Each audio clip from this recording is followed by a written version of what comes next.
All right. Hello, everyone, and welcome to stream. Oh my God, why are there so many of you? why the why the big turnout this time around? I kind of got it last week because the topic was silly, and everybody wants to see that. Um, what's going on with this time though? Why are we? Why is this? Why are you all here? I hope you're all doing well though. How's your past couple of weeks and how was everybody's Valentine's Day? Anybody do anything fun? Anybody do anything interesting or fun or silly? I literally believe in the idea, even if you're not like if you don't have a partner, I believe that Valentine's Day should just be a day to celebrate love, and that includes self-love and love of friends and love of family. Did we do anything fun? My family has a tradition where we buy each other Valentine's Day gifts. We pull names out of a hat and we spend $25 each on each other. Um, but I do have a fiance, so I also went out for dinner. But played board games with my partners and other friends. Fun! Love that. Board games are a great time. Doing fantastic because I get a break from school. Love that for you. I'm so popular. Oh my god, guys, whatever. Hi, Joe. Loneliness was my Valentine's Day. My friend gave me chocolate, so it evens out. See, love of friends, love of friends. You give each other Valentines with friends. I baked brownies. I baked red velvet cheesecake brownies for both my partner and my best friend and one of my friends that I got to see on Valentine's Day. So, so true. I'm glad you all could take it. As the stream title says, today we are going to be talking about how to exaggerate and how to bend anatomy without completely messing up and breaking it. So that is what we were going to be doing today. So we're going to have a fun, just like, silly stream.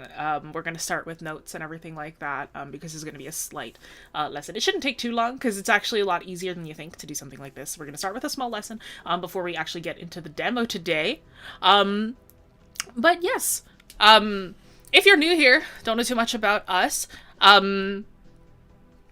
If we haven't met before, if it's your first time here in the stream, hi, my name is Jesse. I'm one of the instructors here at Wing Canvas. I specialize in characters and creatures and comic art. So I tend to do all of that fun jazz, all this body stuff and all these critter stuff. I tend to handle along with some of the others. And then also with comic-y stuff when that comes around. I'm also your go-to when it comes to that. We're a school of illustration and visual storytelling dedicated to helping artists turn their passion into income. And we've got about 2 hours together, so we want to jump into that. But before then, we have our submissions. We have art submissions today, of course. Every single month, we have a different topic that we cover. We have a different prompt that we give the people in the Discord, exclamation point Discord, to join and submit for that every month. This month is... Oh, God. No, don't tell me. Don't tell me. I gotta look at it again. Don't tell me. The month of February is Anatomy in Motion, which is why we're doing a bunch of anatomy-focused stuff. And this weekend will be your second to last to submit for this theme, where the final day of February is going to be next week, Saturday, so that'll be the final day that we showcase off any of those. If you want to submit, have a chance for your work to be featured in the front, be sure to join the Discord. But first off, we have this one by Arctrix. It's like the company. Or the dinosaur. I love tails. I'm not biased whatsoever. I love taking a good pose and then having to figure out where the tail will go from there. So I think you did a really good job of having it twirl along the leg there. That's a really cool, fun thing. And I love the motion of going from the curve of the back down to that outstretched leg. Really cool work. Thank you so much for submitting. Got another one here by Comic Man. We've got just a bunch of fun poses with this one.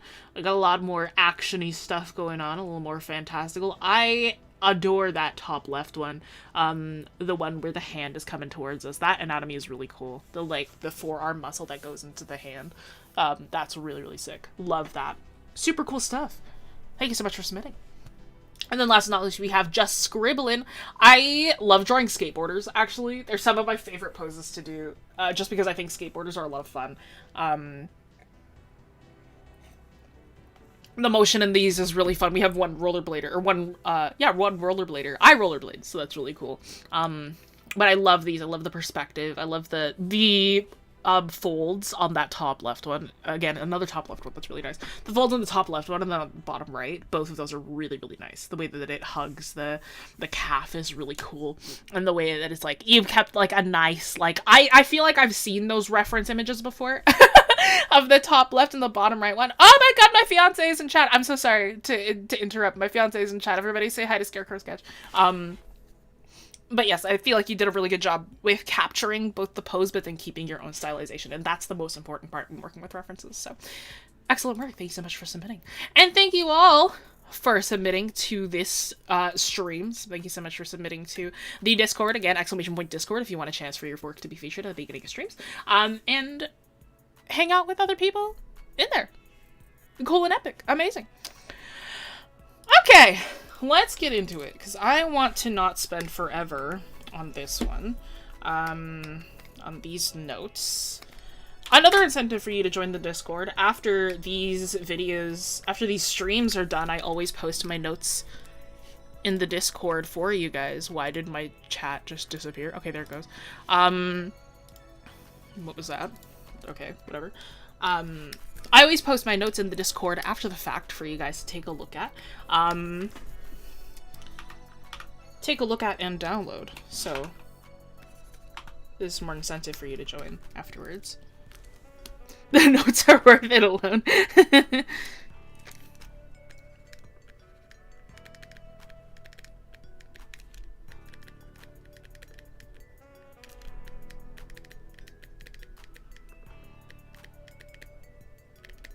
So yes, I take some notes for you. If you want to take additional notes, you absolutely can. And then members can also ask me additional things. Yes, I did see The Legend of Zelda. It's their anniversary today. Yippee! Hi, Kevin. Yes, everybody say hello to my fiance. You want ice cream? Go get ice cream then, babe.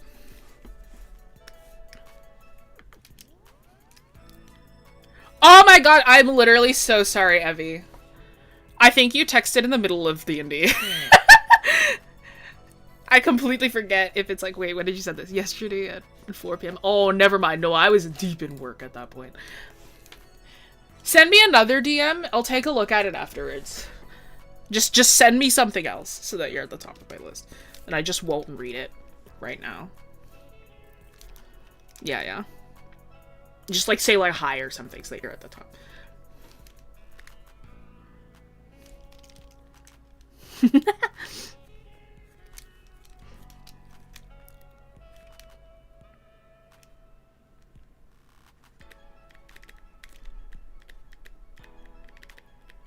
This is moving too fast.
Aggressive writing, yeah.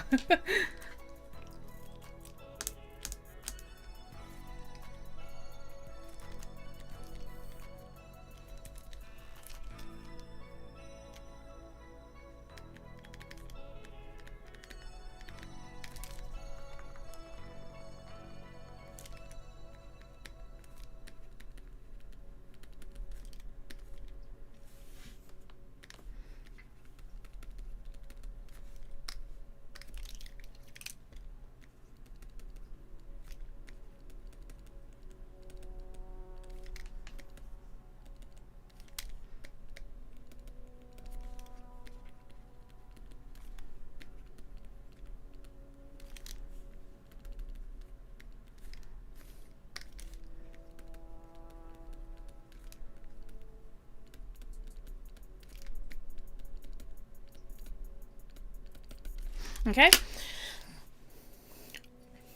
The clicky writing, I'm glad. So when working with exaggeration, the idea is to emphasize what exists, not completely change predetermined limits. Okay, you can apply this to everything, but with anatomy especially, right? When we are exaggerating things, when we decide that we want to stylize anatomy, when we decide, okay, I'm gonna kind of work with this, but I'm gonna make it a little different, right? When we're working with exaggeration, the idea is to emphasize what exists, not completely change predetermined limits.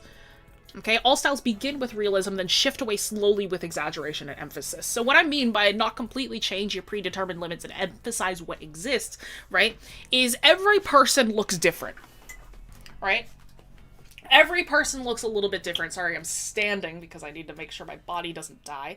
Every person looks different, right? Everybody has unique anatomy. Everybody has unique proportions, right? If we draw every single person the exact same, then you're doing it wrong, right? Every person looks a little different. Everybody has a different body type. Everybody has a different, way that their body works and looks, right? And what we want to do is we want to work off of what we see. We want to work off of those figures. We want to work off of those shapes and sizes, right? And exaggerate what is there. We want to emphasize what is there. We want to enunciate what already exists. If we have somebody who is like a little bit chubbier, when we go like, oh, I want to exaggerate it, I want to break the rules, we're not going to thin them out. Vice versa, if we have somebody where we want them to be a little bit thinner, a little bit skinnier, we're not going to automatically give them meat on their bones just because we want to quote-unquote exaggerate. We are working off of what already exists. All styles begin with realism and then they shift away slowly with exaggeration and emphasis.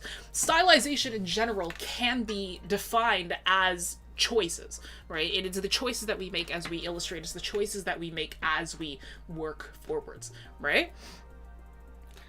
Everything sort of is rooted in realism. The way that I like to explain it is if you say that you have a cake, and you say that you're baking a cake, right? The one thing that should not change, no matter what, are those basic, very basic general ingredients that you have to start with, right? There are very, very basic. It's like, I love to bake. Baking is science, right? Baking is a science. By comparison to cooking, like, it's like if you're cooking, like, yourself a meal, right? Like, if you're making, like, pasta, you're making, like a soup or something, right? I love, a lot of people vibes cook, right? We don't really measure. We don't really do anything like that. That's doing too much, right? You kind of vibes cook. You're like, okay, the taste is here, right? But I was getting there, Evie, right? But when we bake, we have very specific points within the recipe that we cannot go without, right?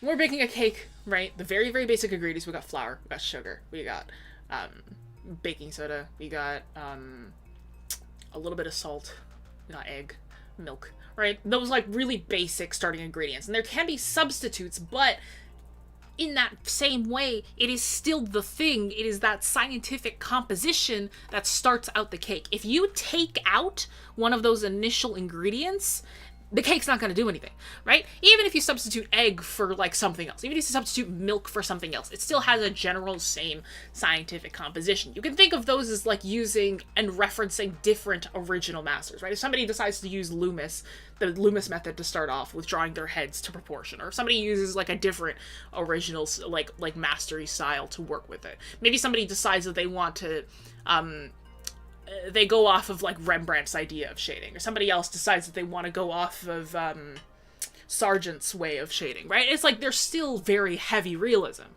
It's still a basis, but it's a little bit different. But regardless, it still gets you where you're going. Over time, you start to add different things to that cake.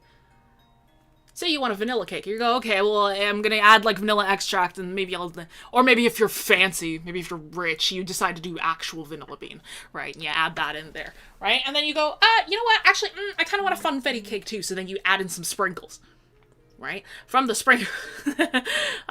Sometimes you add some sprinkles, right? Or then maybe then you add some, and then you're like, oh, you know what? And then I'm going to add, like, a buttercream frosting. And I'm going to make it pink, too.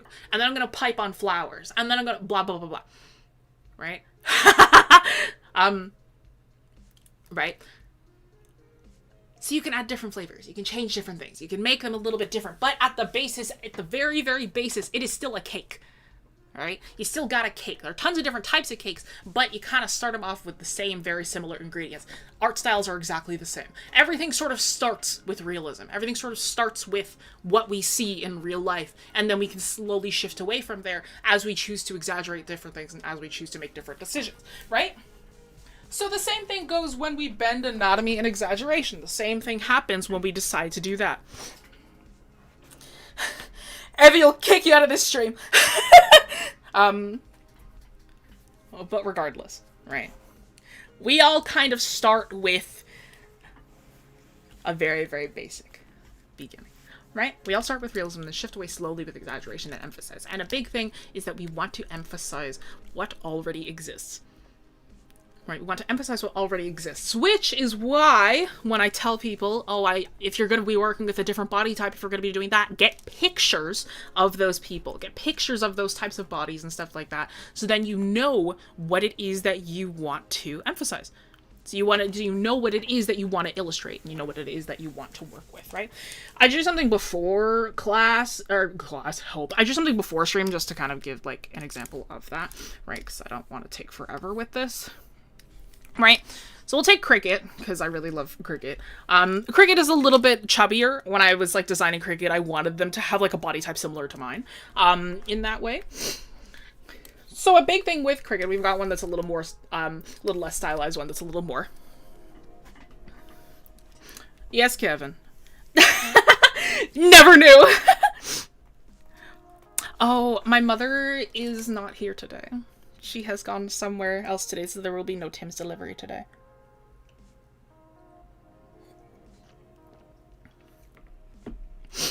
Is tracing a good way...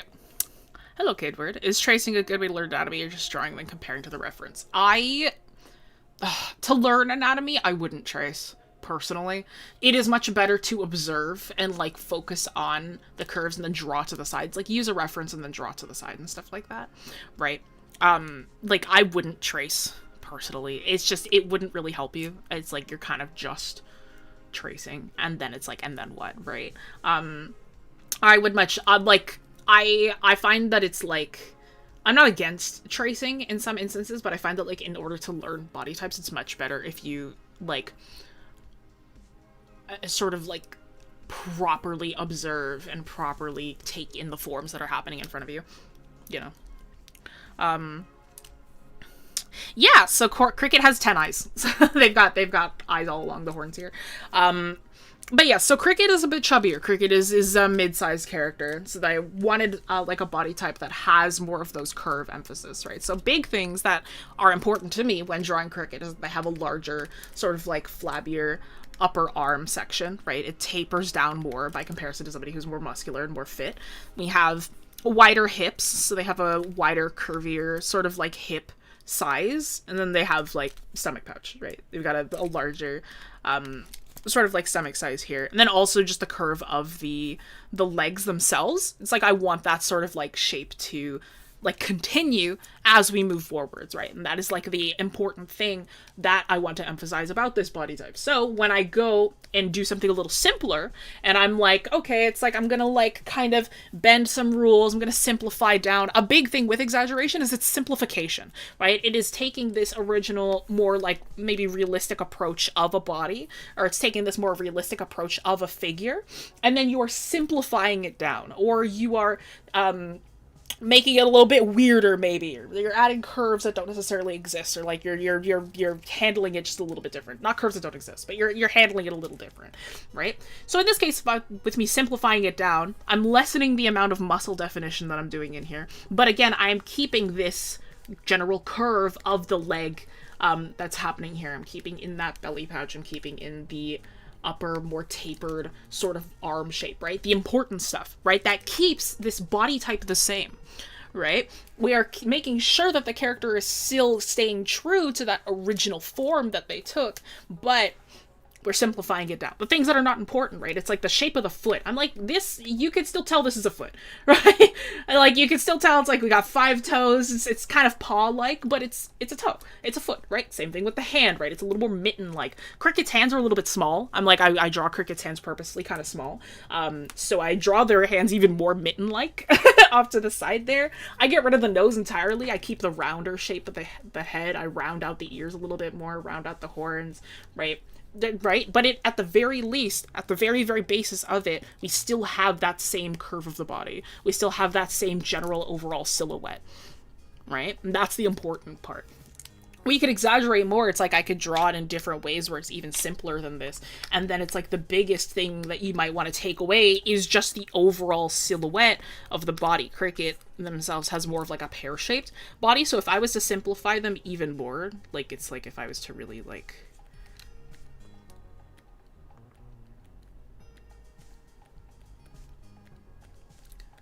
Like if I was to really like be like, okay, this is like a 30-second kind of thing, and I'm drawing them like super chibi-esque, right? It's like maybe all I do then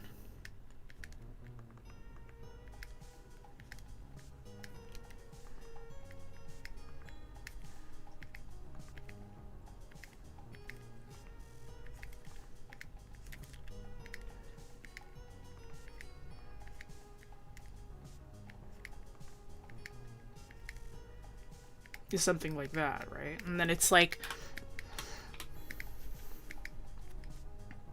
And then even then, right, it's like you still get the general shape, you still get that same general silhouette the more that I simplify, right? We're not changing anything. We're not changing, like, the complete, like, shape of their figure. We are just picking and choosing what to emphasize and picking and choosing what to keep, right? We're picking and choosing what is less important, what is more important within the body, and then from there, we can move and we can have some more fun with it, right? We're picking the parts of the body that make them unique, and we are emphasizing it, right? So that's sort of how I would approach it. It's like if you're like, oh, it's like I want to bend this anatomy, I want to make it more stylized, I want to make it less like, oh, it's like I want to make it less realistic. It's like how do you make a character who is still true to their original anatomy, but by bending that those really, really realistic foundations, is you just pick and choose what makes them unique, right? And with that idea in mind, that means that your characters need to be pretty unique in order for them to be identifiable by more than just their hair, right? You gotta really, really, you know, focus on, what do you call it? Focus on variety, especially with characters, right? Okay. That's pretty much it, though. Like, it's not a super long lesson. It's nothing, like, crazy. It's, like, a pretty simple, like,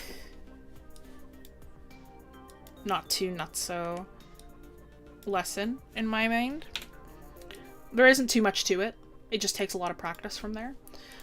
Some examples. An example that I had in my head is it was like, if you think about like, if you really, really get down to like a really simple sort of style, one that I like to think about is like Adventure Time, where it's like, even though every character is super, super simple, things that they like simplify down, it's like they don't have a lot of facial features. They like, the arms don't have like, the arms are like curved at the joints, right? It's like they don't like have like a sharp, super sharp limb. They don't have anything like that. But each character still has a different body type. Right? And it's like, with Finn, it's like Finn, you have like a very rectangular body type, thinner limbs, right? If we're going base Adventure Time, right? Princess Bubblegum is like a much thinner frame. Even Bubblegum and Marceline have two different body types. Like Marceline is a little boxier by comparison to Bubblegum, right? It's like they have different body types despite them being so simple, right? And it's because they are choosing what like overall silhouette they want to emphasize, and they're choosing what overall forms that they want to make known about each of these characters, right? And that's sort of how you should approach it with your own as well. There's a lot you can mess with, but the thing that you shouldn't mess with is the intended realistic effect behind the body. But then from there we can move and mess around. Welcome back. How'd you simplify a muscular character? Oh, it's a good thing I'm doing that today. From the poll, you guys are so funny. The poll was posted.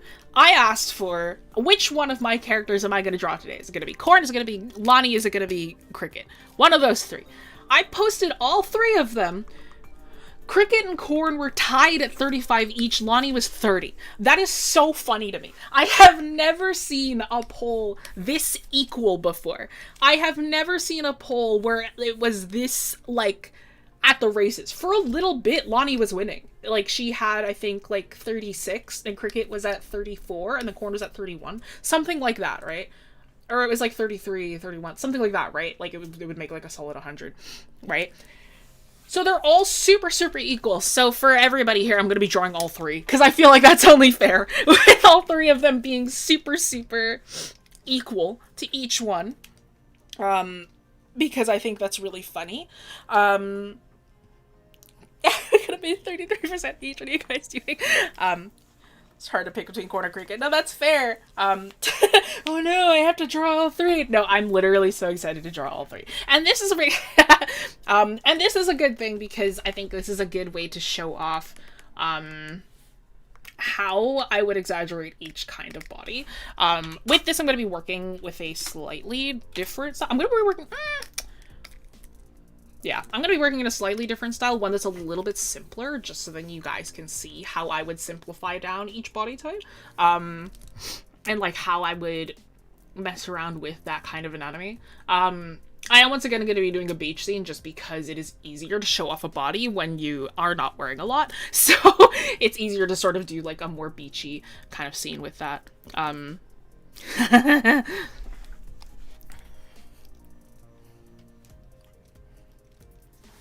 Oh no, I have to draw all three. I just draw them as rocks. That's hilarious. No, I would not do that. I kind of want to make this canvas smaller, though. It's really big. Yeah, beach episode time. So I'm going to be drawing all three of them. Oh, thing I forgot to announce at the beginning of stream. Kevin, what was the what do you call it? The competition. There was a contest. We're gonna be announcing the winners at the end of stream today. Just letting you know. What if I drew them as wrestlers? No. I don't want to do that right now.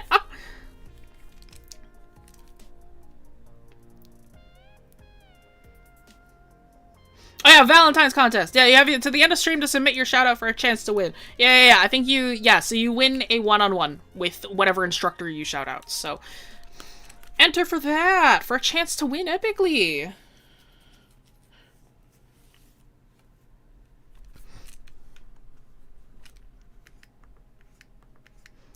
But yeah, I'm gonna be doing it in a slightly simpler style. So my characters, I am the type of person where I'm like, I cannot have characters if they don't have, like, variety to them. I need my characters to have a lot of variety, or else I feel really bored. So my characters all have fairly different body types and body shapes, just because it's like, I live for that. I love a body. I love drawing bodies of all shapes and sizes. I feel like they all have so much to give, and they're, like, different body types that are just... They're, like, every body type is fun in its own way.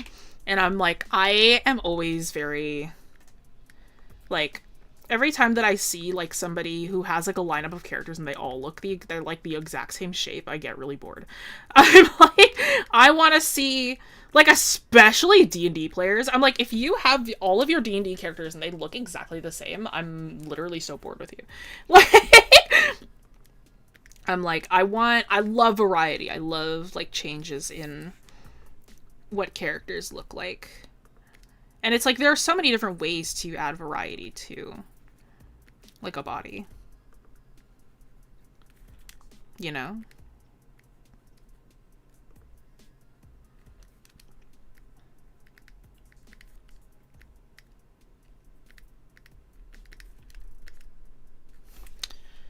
I haven't actually drawn Lonnie in a really long time. But to preface, just before I even get into, like, doing, like, the full forms of each one. Sorry, I've started this and then I'm like, no, this is not quite the pose that I want to do yet.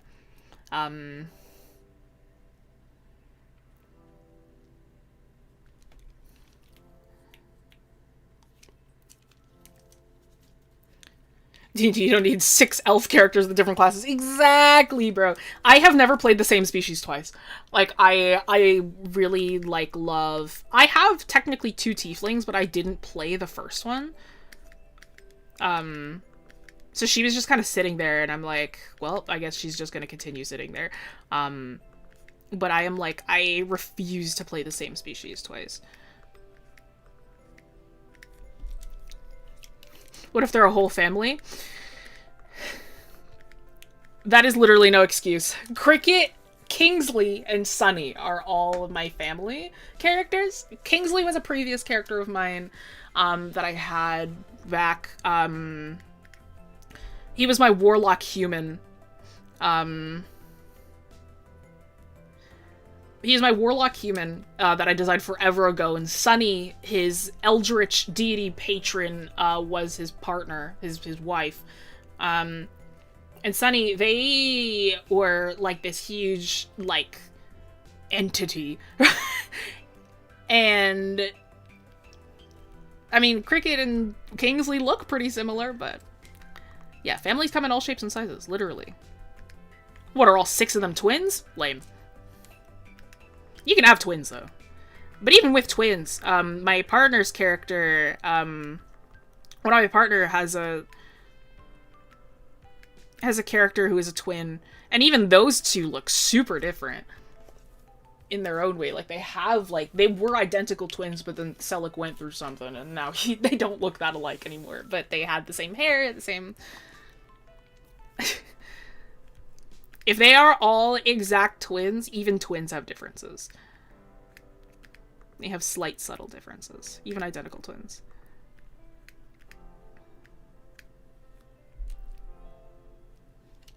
I got to play one that's basically Scooby-Doo meets Buffy, but I got to be Secret Monster. Fun. The twins from The Hug Me I'm Scared look similar. Oh man, it's been forever since I've watched The Hug Me I'm Scared. I remember when those were first coming out.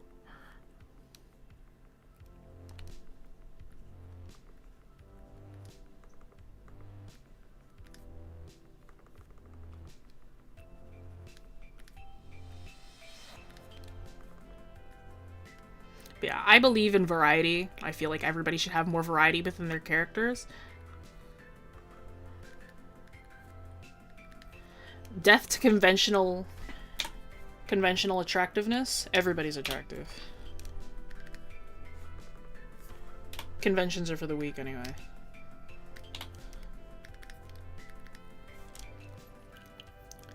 Your 2 elves are barely elves. It's true, and they're 2 completely different elves. That's what... Your elf ranger, who is a freaking part dragon, your elf warlock, whose jaw is completely severed from his face.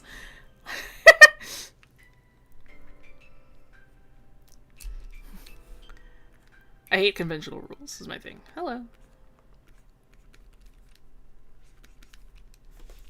Because Lonnie's face is thinner than this. That's so funny. I was saying, I'm like, I'm gonna work something with something a little chibier, and then I don't. I'm like, I suddenly start working back to my default. Well, I guess we'll see how far I get with this one.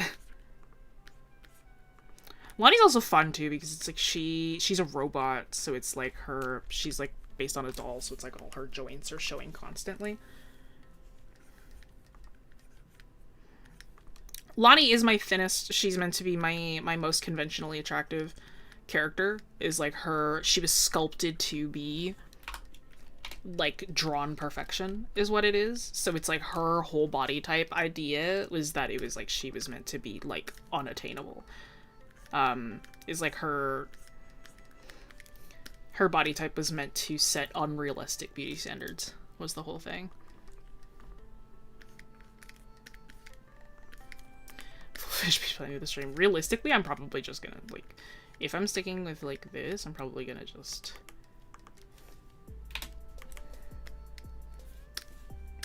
Ugh, but I kind of want to work simpler, though. Like, I started this, and I'm like, I'm not feeling it. Hang on.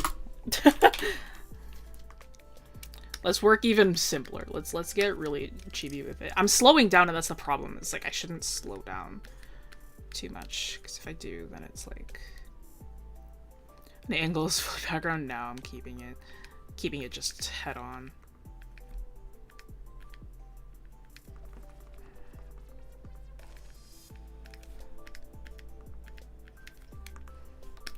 Maybe a super simple background if I have the time.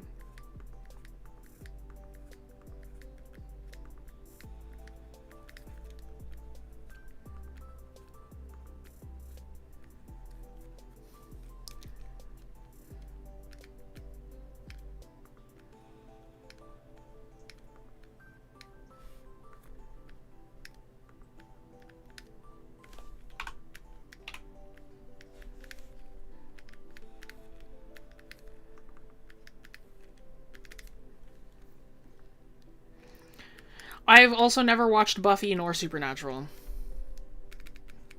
Supernatural is surprising for a lot of people. Me having never watched it.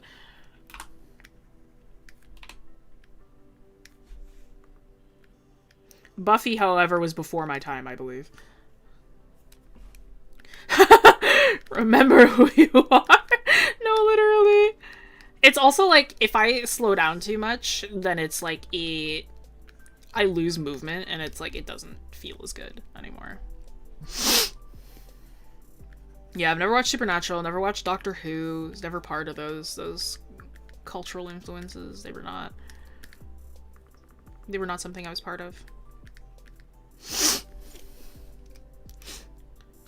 Buffy on D&D. I don't done DVD. I don't know. My dad was a Star Trek, Star Wars kind of guy, more so. He did like Buffy, though. I remember him saying that he liked Buffy, but he wasn't like one of the diehard fans or anything.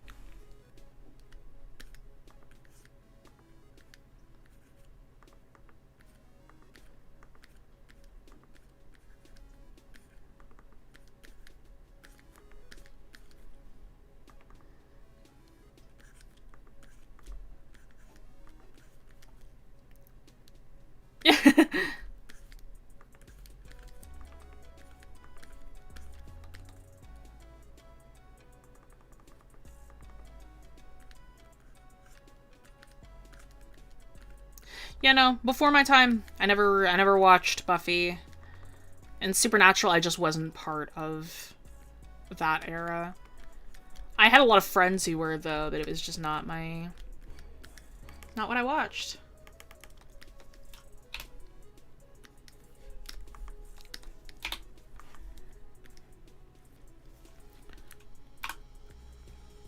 Crack open the Pinterest board of poses. I think you should come up with them. I think you should work reference lists.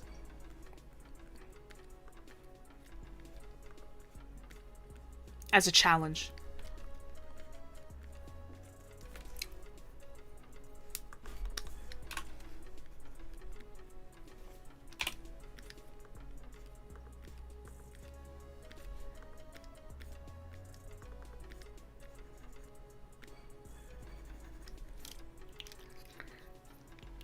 Never gotten to vampire zombies, like more sci-fi. Real, yeah. Yeah, no. I was also very sci-fi growing up. I grew up with Transformers. I grew up also with Star Trek.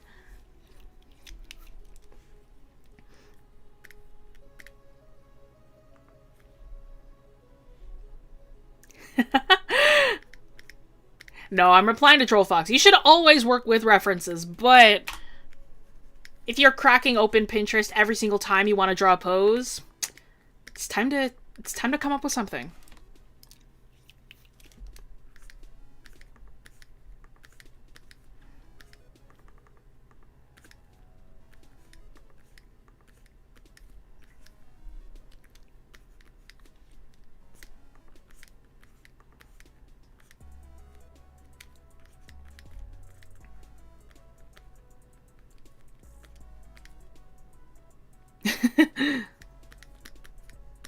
At this point, I work with, like, at this point in my artistic journey, I work with references when I need them.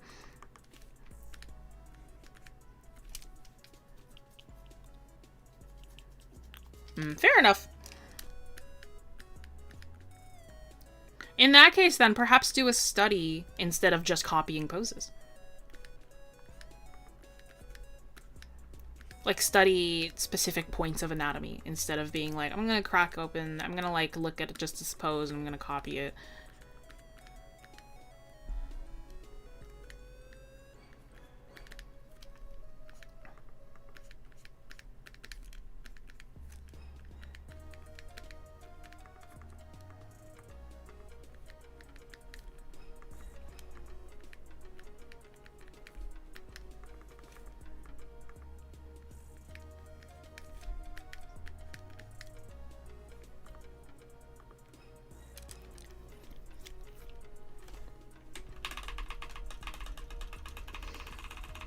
The last thing I heard about Poppy Playtime was that Markiplier roasted them recently because their gameplay loop sucked or something. I use them too much my art teacher. It's always a challenge trying to draw without a ref. I just slowly submerge back into the shadows. Oh, you should, like, references are great. You should always use references if you need them. But, like, at a certain point, like, I think everybody should try drawing without references at least once. But, like, references should be, like, your best friend. Like, especially if you're like, I don't know how to draw this thing. Look up a reference. Like, if you're like, I don't want to use a reference because of blah, blah, blah. I'm like, if you don't know how to draw it, how are you going to draw it if you don't use a reference? But at a certain point, there is also, like, a thing where it's like, there's a thing to say about original thought, and it's like, if you are constantly exclusively using Pinterest to come up with poses, I'm like, perhaps it's time. You know?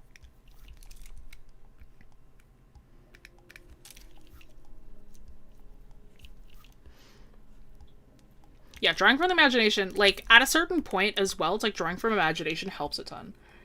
Yeah, references is a suggestion. And it's like, again, it's like very much with, like, exaggerating, like, body types and stuff. It is like, you never want to, like, it's like you want to exaggerate what is there. You want to emphasize what is there. You want to emphasize what is important. You never want to, like, completely disregard everything that's happening, you know?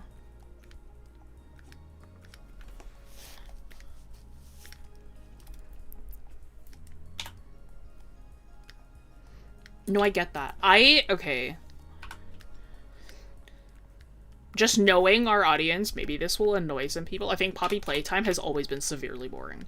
I'm like, I cannot stand it. I'm like, ever since that it came out, I've just been like, y'all are into this? That has always been my opinion. This is Lonnie. This is Ethelon. She's my Warforged bard.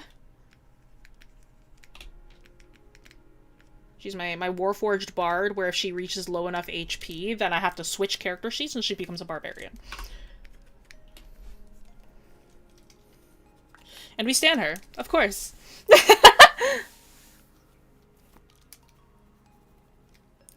You can exaggerate some things, it looks fine, others, and it looks creepy as heck, like Uncanny Valley. It depends. It really does depend on how you work and, like, what you are picking to do.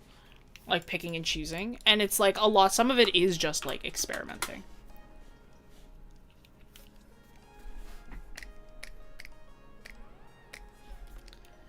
I mean, even if you work at something very realistic, like, there are lots of ways you can emphasize realism regardless. There are lots of ways that you can choose to do your own way of working.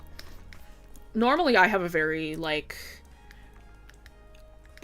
I work in a very semi-realistic way, where it's like my exaggeration is not as intense. It's funny enough, it's actually very similar to, like, how, like comic artists, manga, or like very Western comic artists, very deep in, like, anime manga artists work.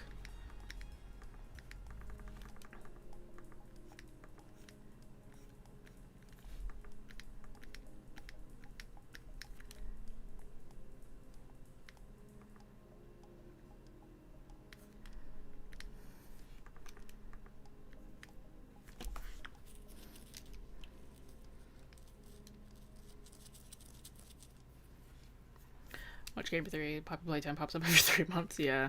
I haven't watched Game Theory in forever. Honestly, I haven't watched Game Theory since MatPat left.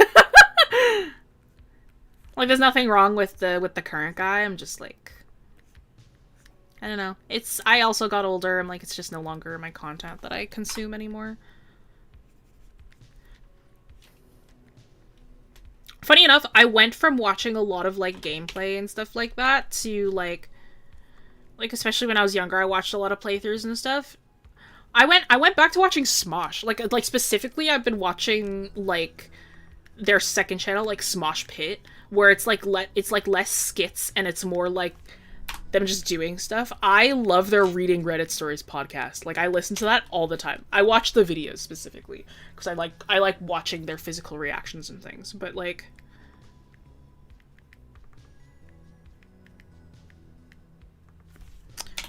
the funny thing is that Cricket is actually shorter than Corn, so that's gonna be kind of funny to work with.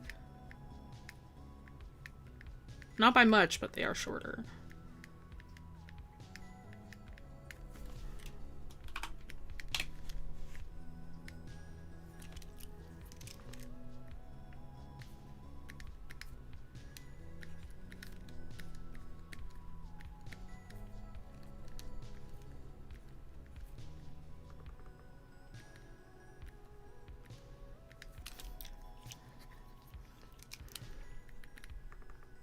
Cricket is 5 foot flat, for those who are curious. Corn is 5'2", Lonnie is 6 foot flat.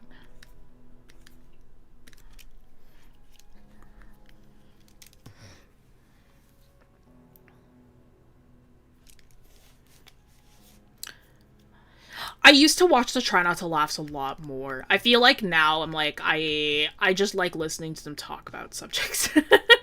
I like their opinions. I like how they handle. They're all very, like, good people, which I appreciate.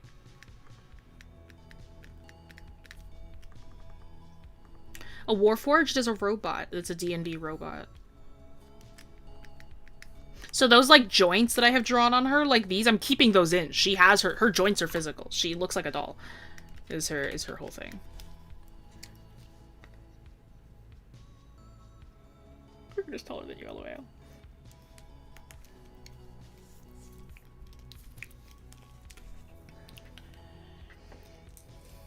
You should never just listen. If you're saying drop traditional and immediately skip to digital, you're already doing it wrong. You should never drop either.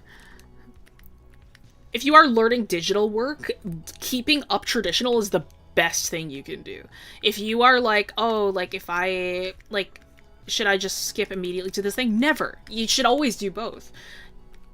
Working traditionally helps digital work a ton. Like tenfold.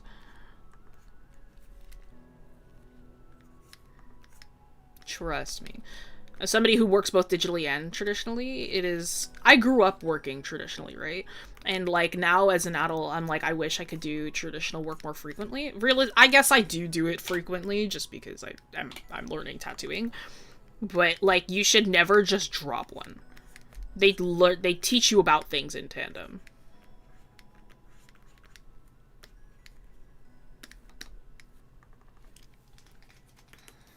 They're not exactly the same principles. If we're going down to the absolute basics, yes, they are. Like, if you're like, oh, it's like your elements and principles of design, yeah, those do not change, no matter what. Like, all visual arts use the elements and principles. But if we're talking, like, actual techniques, they're not exactly the same.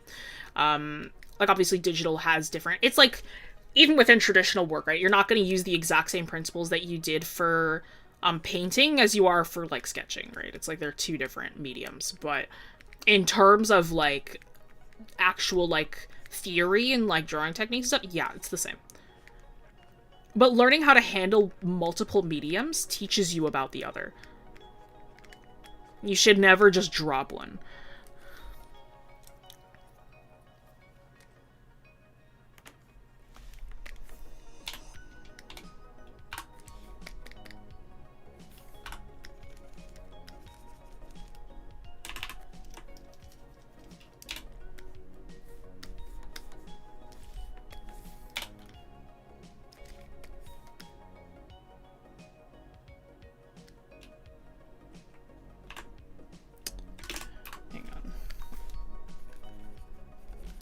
this differently. Let's try again.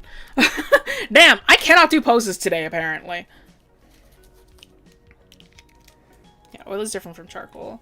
I do love traditional. There is, like, very little that can, like, replicate the feeling of, like, traditional lighting. Like, I agree completely with that.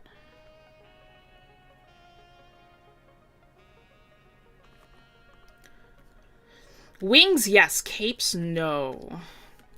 Capes aren't that hard. Capes are just a piece of fabric that you attach to your shoulders. Like, it's not that bad. Wings, though, there are several wing tutorials.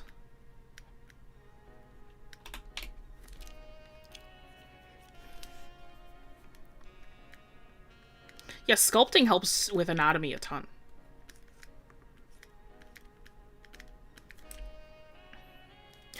No capes!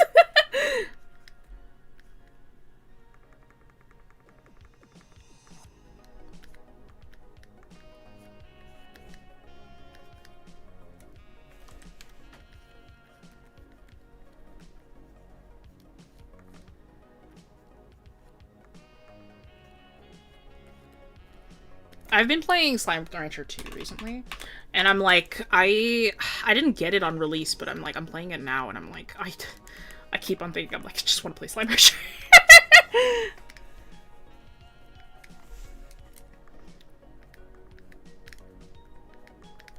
This is the first time I'm drawing a person today. I'm like, my demo today was it was a background, so I'm like, I haven't drawn a character today yet. Sometimes you have good art days, sometimes you have bad ones. I'm kind of dealing with the latter right now, I feel.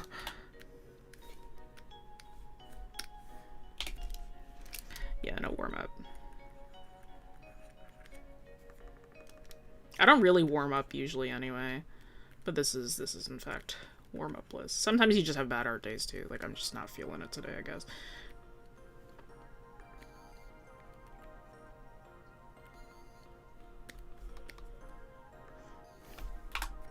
There are people in my house.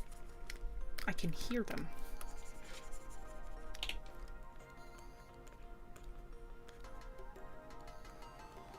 I guess my brother has his friends over.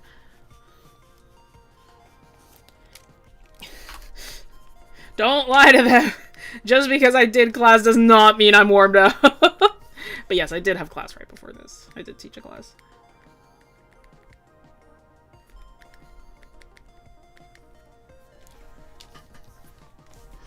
Yeah, I don't usually warm up. I feel like I don't tend to always need it, but like sometimes you just don't. Sometimes you're just not feeling it for some days.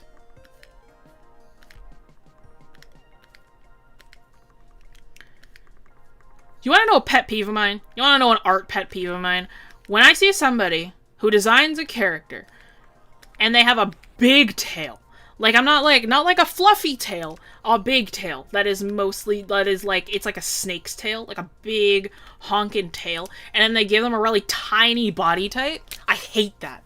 I despise that. You want to know why? The reason why I hate that is because what are we attaching it to then? What are we attaching it to? If I see a character, alright, I see a character, and they have, like, their body type, and got, like, the tiny anime character, right, and they have, like, this super tiny, like, body type, like this, and then you give them this honkin' tail, and you're supposed to tell me, and you're telling me that this tail is supposed to attach somewhere? The only excuse that I like, if you have a big tail like that and it's fluffy, that's completely fine. Because, like, when you have a big fluffy tail, realistically, the actual bone structure is like that, right? And then it's whatever, the rest is hair, it's not going to attach to your skin anyway. If you have a big tail, if you have a really big, like, I also hate it when it's, like, the base is like this, and then they do that thing. And it's like, and then you're like, oh, it's a gator. Guys, it's a gator tail. I hate you instantly. That's my really strong opinion for today. That's my really strong opinion. I am like, if we're talking about, like, if you have a really long tail and it's like very wiry and it's like it's a very thin tail and you got a very thin character, that makes sense, right? I'm like, it's like you got a thin character. That's completely fine. If you have a super thin character and they have a tail like crickets, I hate you instantly. I'm like, where's that attaching to? The fat makes no sense. The muscle makes no sense, because in order for it to move, you gotta have a large base, right? You gotta have all that attachment point, right? It don't make anatomical sense. I hate you instantly. Yeah, just make the hips wider. Just make the hips wider. Make the hips wider. Make the hips wider.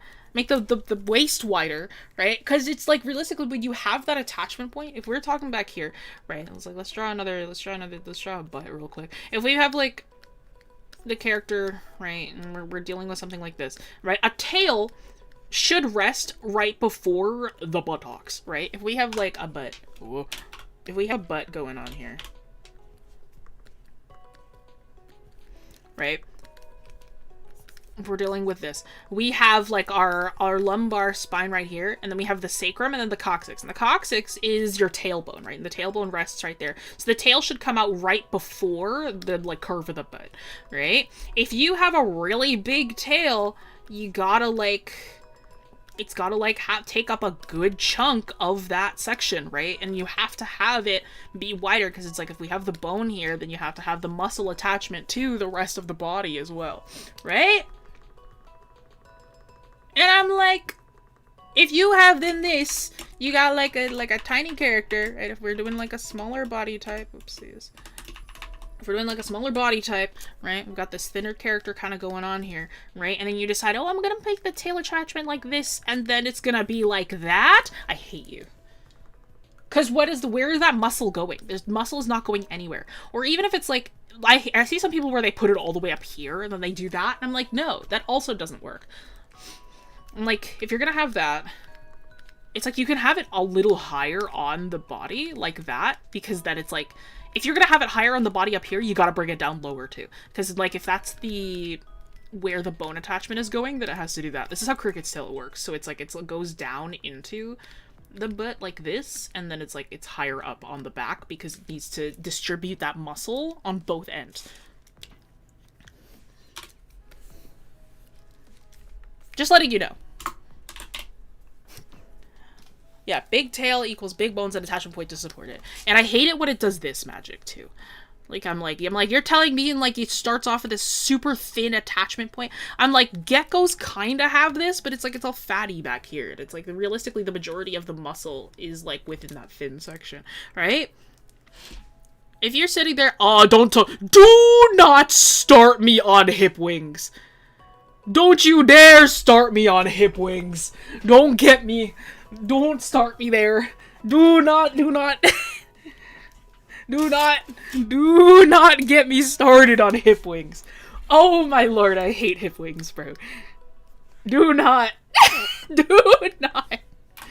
Oh my god, bro. They make 0 sense, bro. Absolutely none. Do not. Hi, babe. Crow is still here. Everybody point at Scarecrow Sketch, my fiance. What is a hip wing? When people put wings down here, they do that. Those don't work, bro. They don't work. They have 0, there's no functionality to that. Like, they do not work. Like, they don't have any, like, it's a bad attachment point for movement. It is, the center of gravity is wrong. It's like, if you're gonna fly and you have your wings down here, the entire upper body is completely unsupported. And it doesn't support that entire upper rib cage section. And you also, wings have movement. If you have a wing, oh my god, you're literally getting me. Okay. Because wings, right? Wings are essentially arms, right? You have another set of arms that you're working with. That's what a wing is, right? You got a wing, and you got like bones and stuff right here, right? And then it's like, if in order for wings to move, wings, because they are just arms, wings have pectoral muscles that attach to the sternum at the front. And birds have a really, really big sternum because their pectoral muscles are ginormous, right? So if you put hip wings down here, what muscle is going to make them move? What muscle is going to make them move? Absolutely none. There are 0 muscles that can have that work down there, right? then it's what? It's like, because then you have like I don't know the hip muscles as well, but realistically right here on the hip, on that, there are no muscle attachments here, right? The pelvis has an attachment. They have specifically this attachment right here for the femur that attaches right here, right? And the femur, they have like various muscles that attach down here. It's the gluteus that moves them with this, right? But it's like, even though the bone structure of your legs are very similar to your arm ones, the muscle structure is very different in the way where it helps it move. And it's like, realistically, the leg muscle, the femur is deeper set in than the arm, the arm bone. The humerus is less set in than the femur is, which is why you have a wider range of movement of your arm versus your leg, and it's also why your arm breaks more than your leg does, right?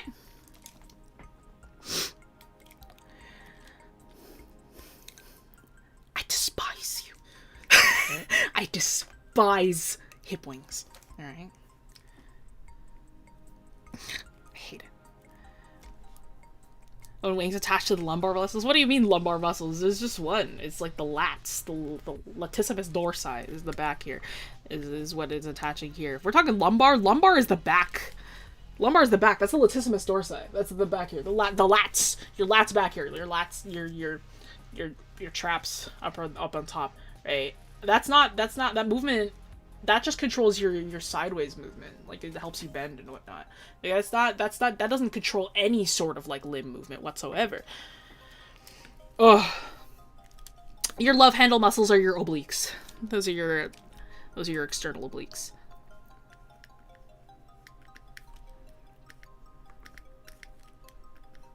Sorry, I need to get back to drawing. You know what? I am still technically doing my job. I'm complaining. That's my job. I'm complaining. I'm doing my job in a way.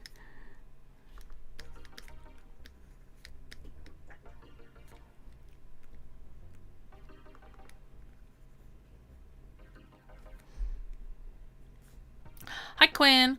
Baby, I saw Art up early as a werewolf. No!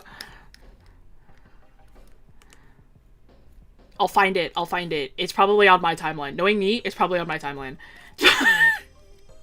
I'll find it. I will. Broly werewolf? Poggers?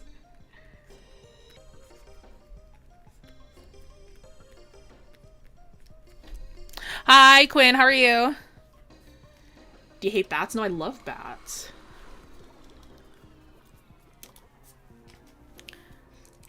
Not everything has to be one-to-one to actual anatomy, obviously.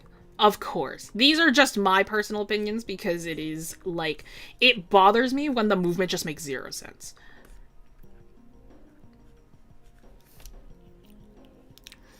I'm doing alright. You get out by wings, and how can a canvas be winged? Hey man, it's not my company. I didn't come up with the name. I'll make the movement make sense. You know what? You know what, kid? If you can do that, if you can come up with anatomy where the hip wings will work, if you can do that for me, if you can create a scientific diagram for me, because that like, for me, it is like the main reason I dislike it is because of science. I dislike the imbalanced structure of it just because of how wings work movement wise, because I'm very designer pilled. If you can somehow come up with that, I will personally commend you.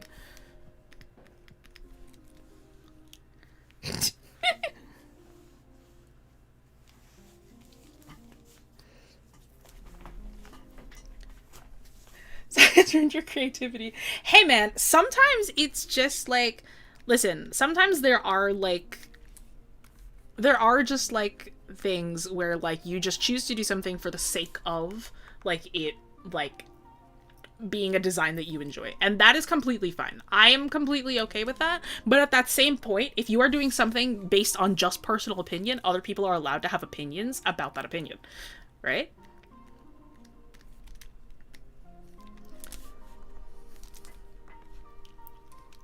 I'm on it, alright.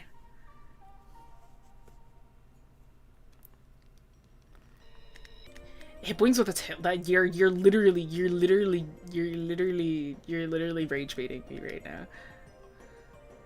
So it's less about the anatomy, more the center of mass. Exactly. No, that's a huge thing with me too. Is it's like the center of mass doesn't make sense. It's like when you have it up here, you're supporting the rest of the body, because then the feather goes down to the rest of it, right?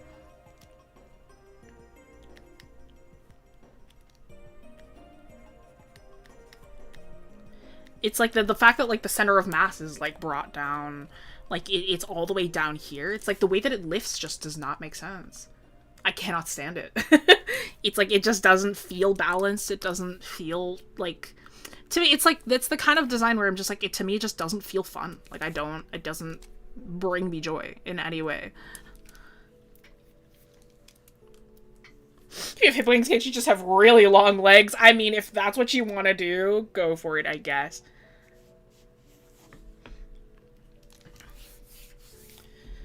Controlled by the obliques? Because the oblique is up here, right?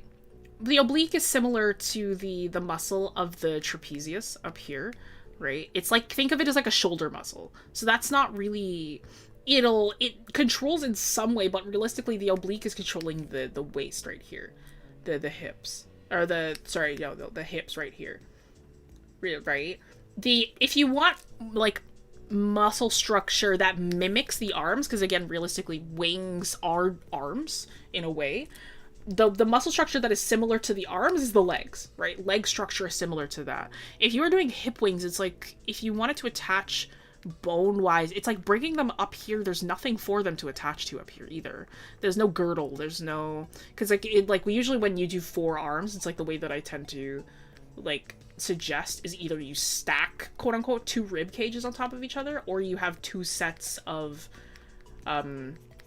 like what do you call it? You have 2 sets of like humerus attachments to the one scapula, right?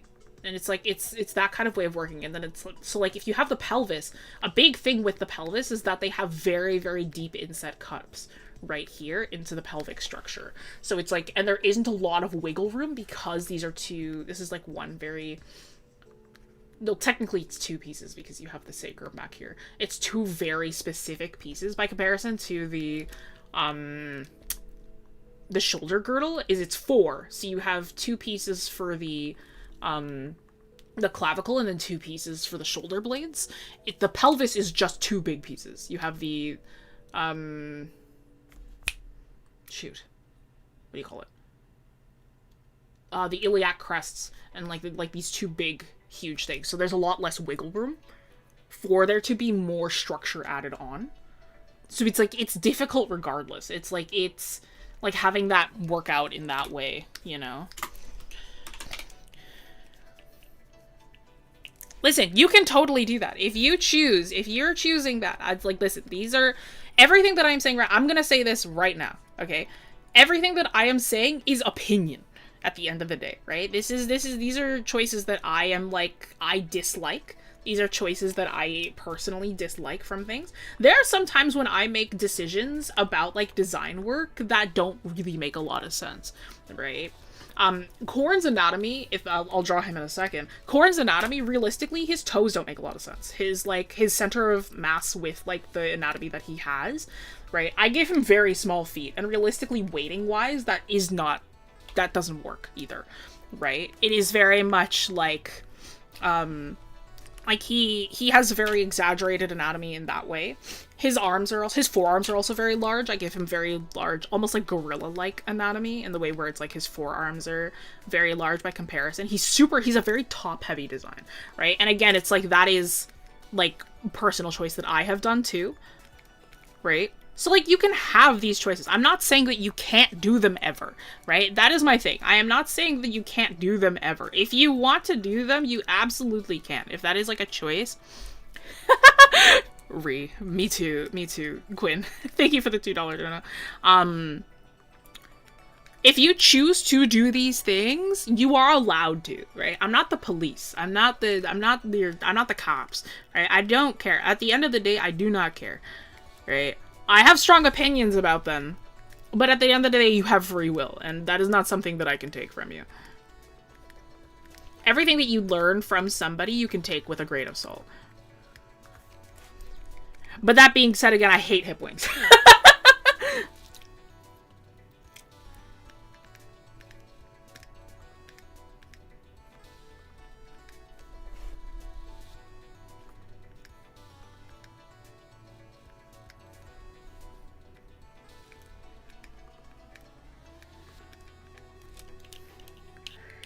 Putting your joke, I couldn't find it. You're all good. What's the anatomy of the 10 eyes connected to the 2 horns? There you go. That's another one. I don't know. That was like, this was a design choice where it was like, Cricket is a demon, right? Cricket is part demon. And I was like, I just thought that was cool. Right? The idea of it, like, if you wanted to get nitty gritty, I'm like, technically it would just be like, there's a bunch of optic nerves connected to the back here, right? But I'm like, I'm not. There you go. I'm like, there's a design choice where I'm just like, that was just personal opinion. Obviously, it's not possible. Wings on people is not possible. Wings in general on people is not possible. There are ways to explain away everything and make it work. Hip wings are just a little more implausible to me because of center of gravity and stuff like that.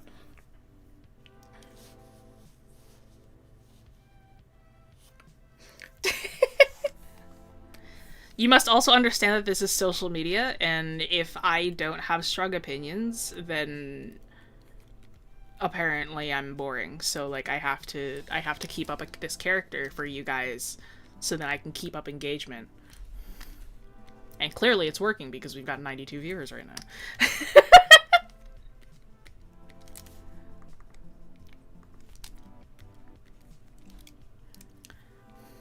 Wings connected to the arms like bats. Yeah, no. Well, I mean, those bats are real, so it's like, it's completely fine. Bats and birds have very similar structure, where it is like, because the way that we talk about like wings is like, what if we had wings on top of arms with like people? Wings that are just the arms, those are the most correct wings you're gonna get, right? Like if you have like, because realistically, if you look at a bird skeleton, if you look at a bat skeleton, they have, it's like you have your clavicles here, and then you have a really, really big sternum. It's usually shaped like that. It's kind of serrated shape. And then you have your, what do you call it? Your shoulder blades, right, that connect here. And then you have your arm, right? So then you have your humerus, radius ulna, and then the arm, and then the hand here, and then you have, because each section of the wing is just fingers, right? With bats specifically, they have that like structure of each one being a finger. All right, bye. But this right here, because the sternum is so large, what it is the connection point, like right here, that connects. This is your pectoral muscle. The pectoral muscle connects to the top of the humerus, and the muscle is so big because it is helping the arm move, right? And you have like a bicep muscle and whatever, right? And those all connect there. Because what that pectoral muscle is so huge, because in order to flap the wings, they need to move forwards, right? Your back shoulder, your trapezius is also very large in the back here too, right? So realistically, if you are doing arm wings, these are the most realistic ones because they are closest to the actual anatomy of arms in real life. Yeah, hollow bones and stuff like that.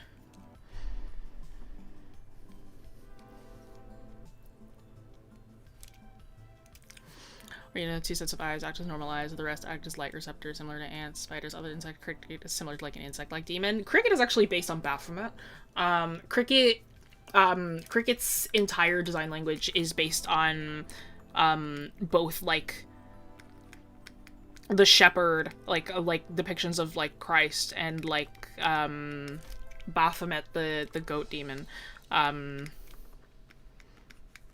wanted Cricket to look like as much of a satyr as I could without them being a satyr. So it's like they're almost like the false lamb. Like they're like a false shepherd.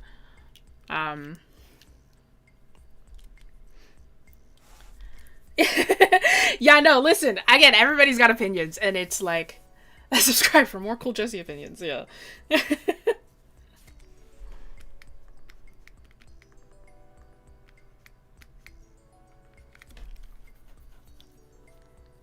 Oh yeah, yeah, yeah. No, it's cool. I love taking inspiration from just real life. I think it's just like I'm just also just the kind of person where like I love to take inspiration from like the world around me because the world around me is just so cool to begin with.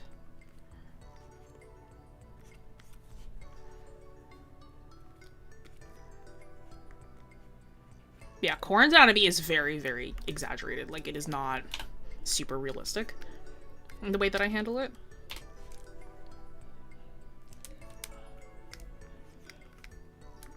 For a lot of different reasons.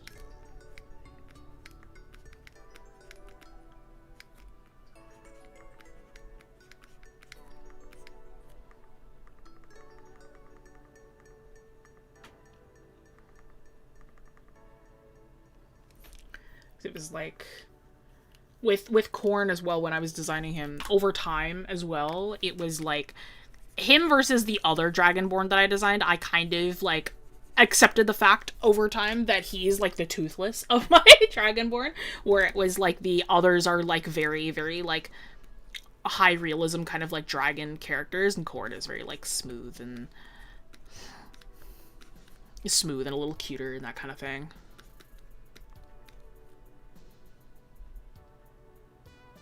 Oh right, the lesson, yeah.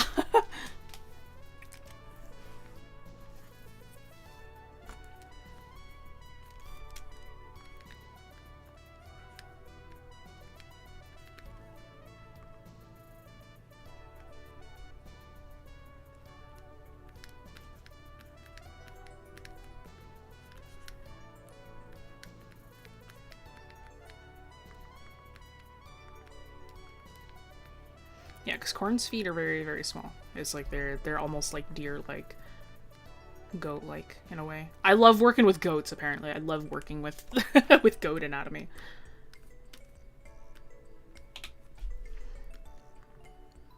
I never realized how much I actually liked working with goats until like Cricket came around. Cause like a lot of Corn is also like goat inspired, realistically. Corn is marketable. Yeah, you know, Corn is a very marketable design, realistically.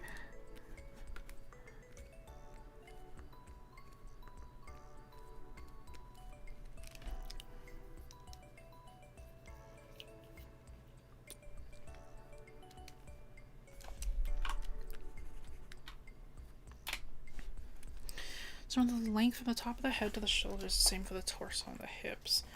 And all three together for the legs. What do you use? I mean, there's measurements that you're kind of drilled, to learn at a certain point. I can't remember what the name of like the actual, like, it might be Loomis, like it might all just be Loomis, but it's like the entire body is 7 to 6.5 heads tall, and then it's like from there you measure using the heads. Like that tends to be what I use.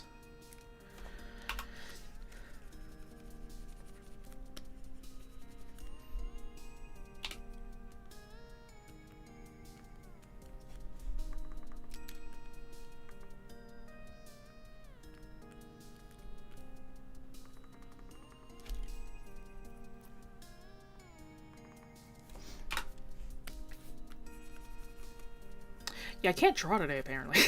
It's not happening. Dang, it's already 4.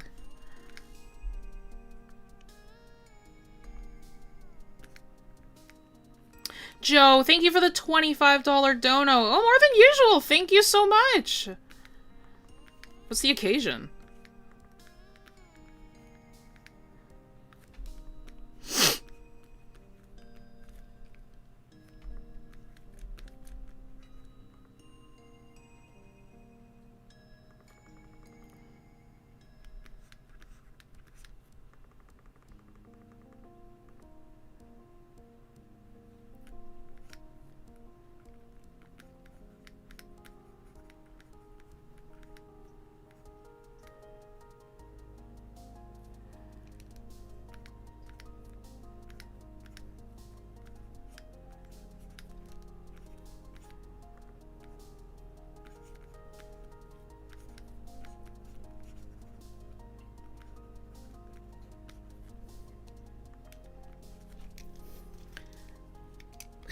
Secret hexagon. The way that I handle corn is it's like, especially like in campaign, it was like, oh, it's like they, like, yeah, obviously he has abdomen muscles, but the reason why they're so sculpted out is because they're belly scales. So it was like they, like, I have his scales follow the shape of his muscle. That's usually how, like, when you do robotics and, like, patterning, it usually looks a lot better when you follow the anatomy underneath.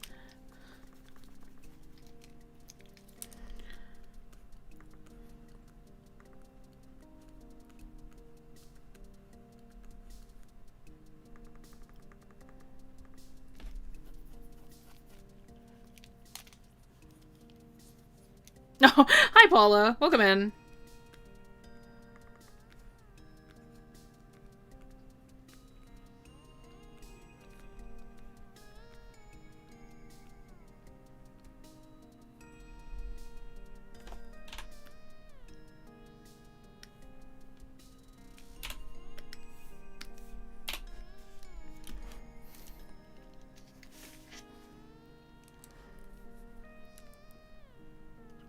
So I personally count. You're all good. How do I exaggerate hair and hair shape? I usually pick a growth pattern and then I work from there. Like, I tend to pick, like, oh, it's like, where is it growing from? And then I exaggerate that, like, direction. And, like, depending on the texture, it's like I exaggerate the texture of it, too. With, like, the shapes that I use.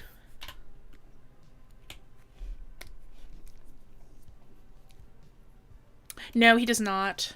Does not have toe beans.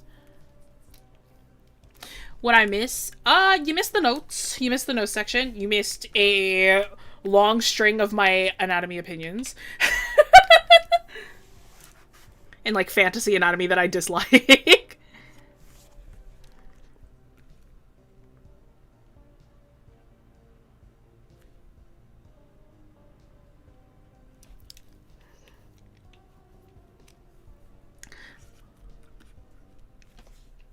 It was not an unprovoked hip wing detour. I don't remember who it was, but somebody was like, what about hip wings? And that was enough.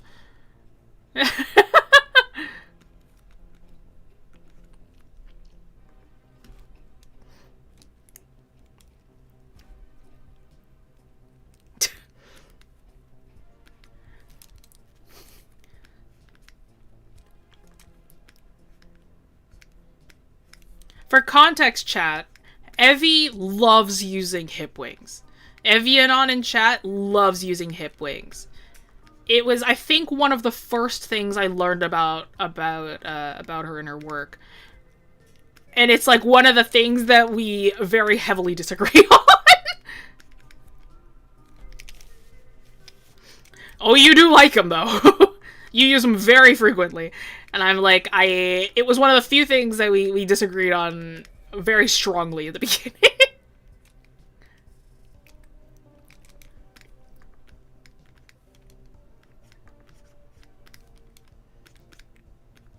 I remember it was like I was giving feedback once, if I remember correctly, and like I had mentioned that it was like I don't really like hip wings don't work like weighting wise, and it's like it's difficult to have them attached there, so it's like it's usually better to have them up there. And then she was like, I really like the look of hip wings though, and I was like, okay.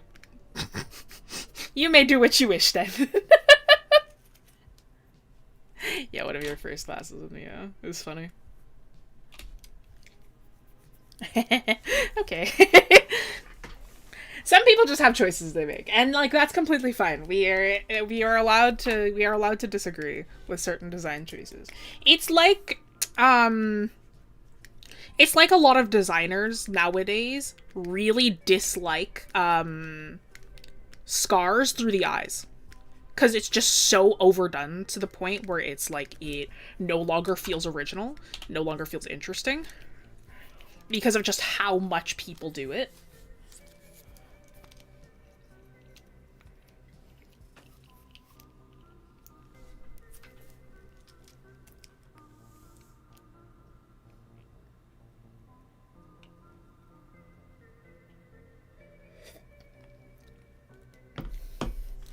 Yeah, you must understand, everything that I do for stream is kept to PG-13 because I have to. I'm gonna tell you this right now, chat. Half of the stuff that you see me do for Wing Canvas, I don't enjoy. Like, it's like, I don't really like how it turns out by the end of stream because it's just not to, like, a level that I think is good for me.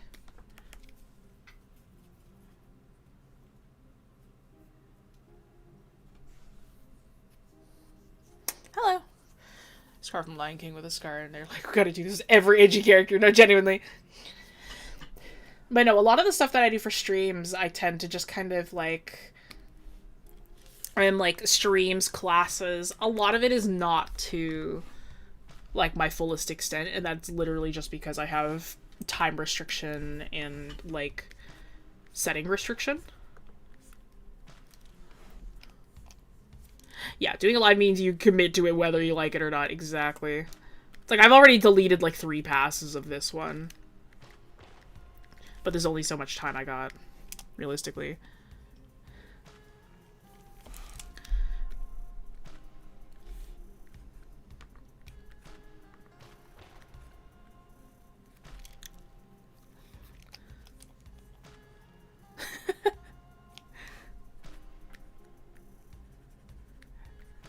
No, it's not even that it's not 18 plus. It's just a lot of the time it's just like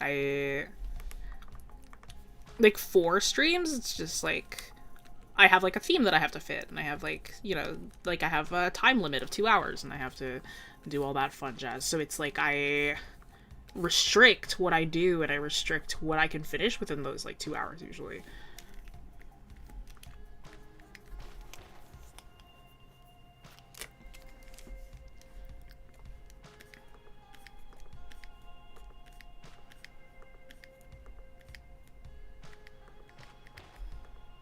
But yeah, it's like animators in like, what is it, like, with like children's shows, right? It's like professional work is super different than personal work a lot of the times. Just look at, think of like all the like animators and all of like the showrunners for like Disney cartoons and stuff who went on to do their own thing, and it was like a complete 180 of their work, right? That you were used to. It's like, oh, because you're used to their professional work is all that it is, right? You're not used to seeing what they actually enjoy doing. I can guarantee, like, there are like at least a good like 60% of like children's animators have some of the most devastating, horrifying work you've ever seen in your life. And it is just because it is like, again, personal versus professional work. It is like what you do for your profession is very different to what you would do just like on a daily basis. Yeah, Dana Terrace, like her work, like going from the Owl House to Knights of Guinevere, like very, very different, right? Yeah.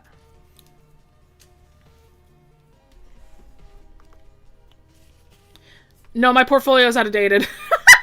My portfolio is severely outdated. I actually haven't posted on social media a lot as of late. I kind of hate it, so I just don't.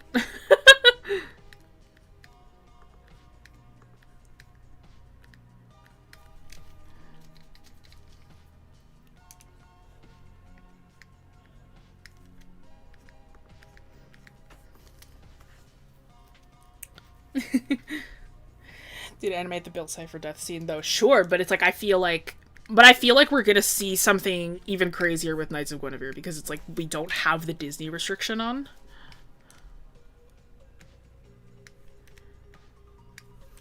Like, it's independent animation is very different versus like the stuff that you're gonna see like in cartoons and like or in like company owned stuff.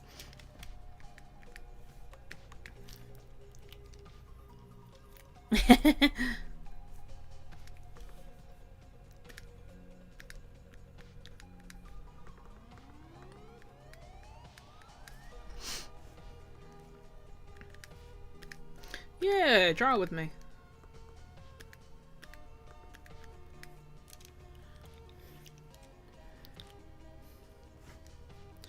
Yeah, everybody should draw.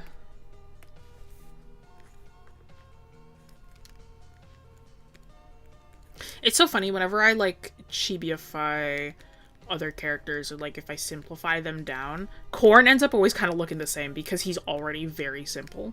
Like, he's already so simplified, it's like there isn't really much left to...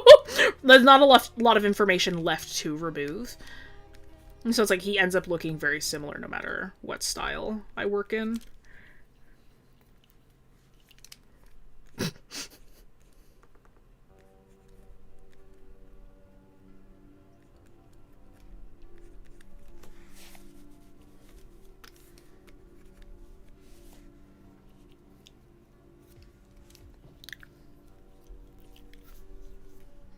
Wild things happen to Gravity Falls, like one scene. Not without fighting. Have you ever seen that, like, video of Alex Hirsch, what he released in, like, the... Like, what he had to... what he had to, like, correct, or, like, when Disney, like, people would, like, be like, you cannot include this, and he would have to, like, shout back at them about it. It's so funny. Like, it was not without fighting what was allowed in Gravity Falls. Same thing with Steven Universe. Like, it was a lot of fighting to do that because artists hate corporate, as per usual, as always. And it was like, because a lot of the time they are over scared of things.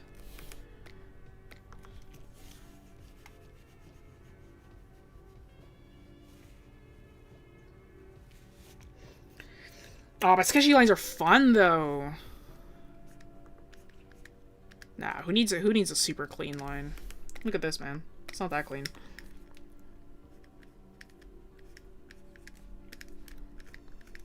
A sketchy line is so much fun, though, is the thing.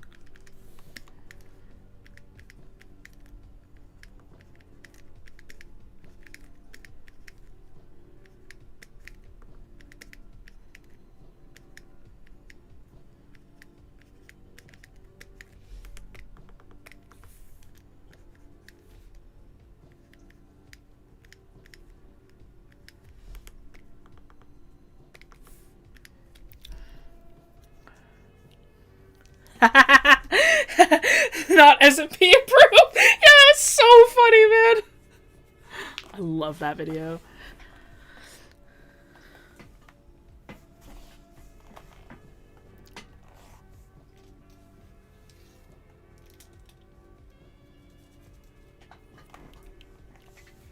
Thank goodness they didn't let themselves be watered down. You'd be surprised. I'm like, they probably wanted to go way farther.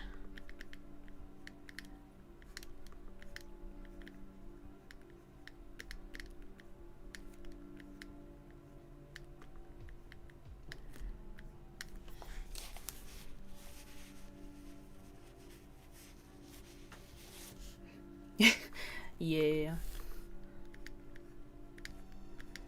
My son. I miss my son. I do miss playing Corn. Corn was so fun to play, dude.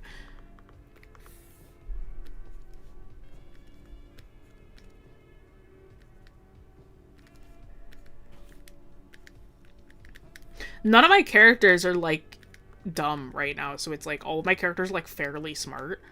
So it's like, I miss playing Corn, where it was just like, I would just say stuff. I would just say stuff because it's just like, I don't know any better. So I miss doing that sometimes. Oh, yeah, for sure.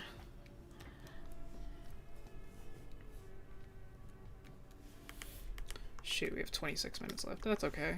This is probably just gonna stay a sketch. I'm not gonna do anything more with this one.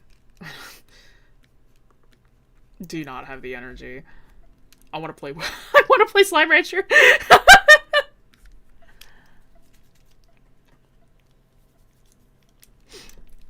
It's true. These are in fact my children.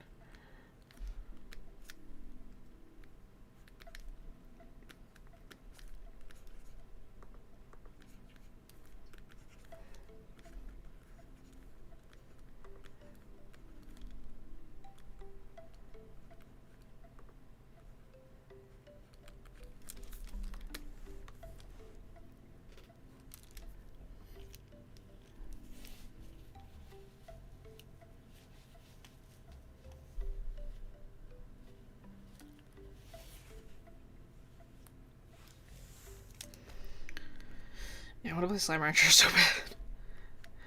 I got it like 2 days ago, and I think I've already sunk like 20 hours in or something. It's disgusting, dude.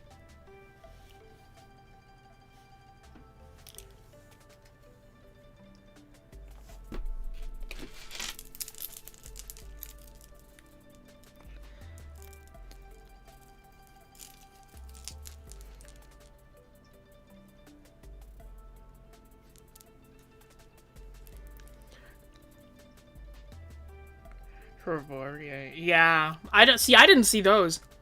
That sounds sick though.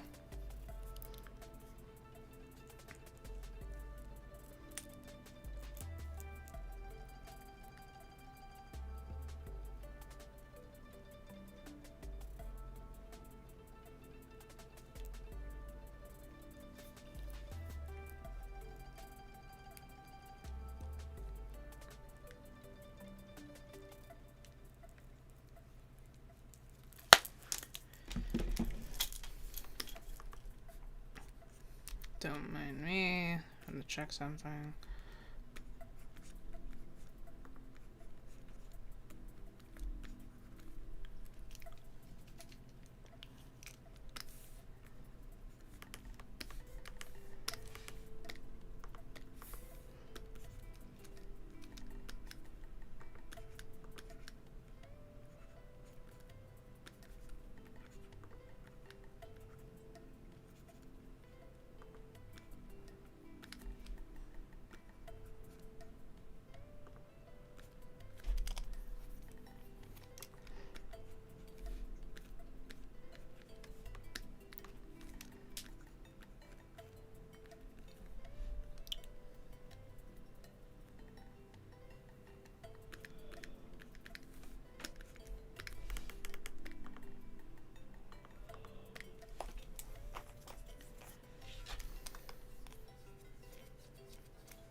Realistically, drawing the same things over and over is what makes you better.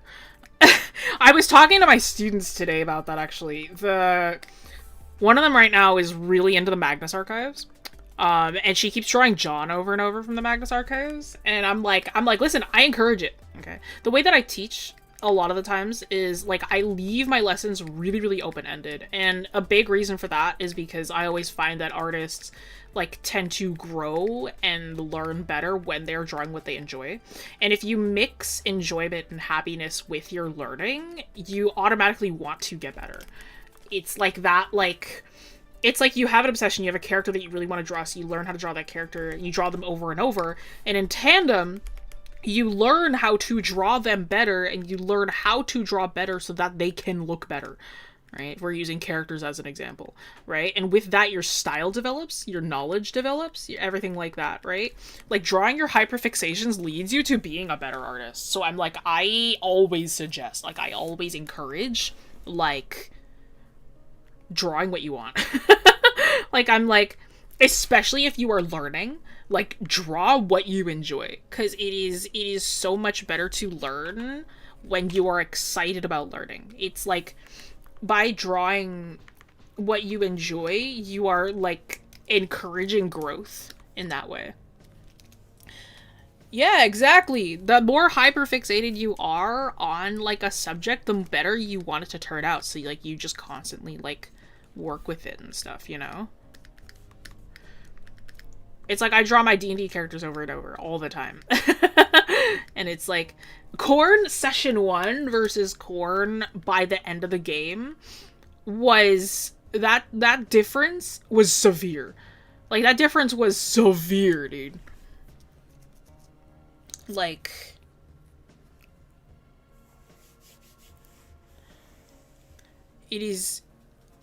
It's hilarious.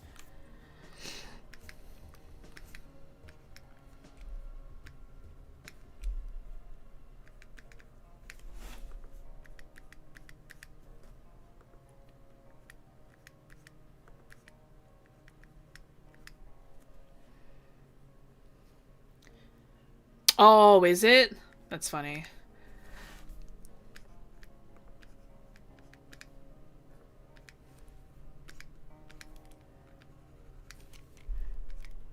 Man, I had students who had a bit for like a year where like when somebody said something, like they would reply and they'd be like, that wasn't very dippy fresh of you.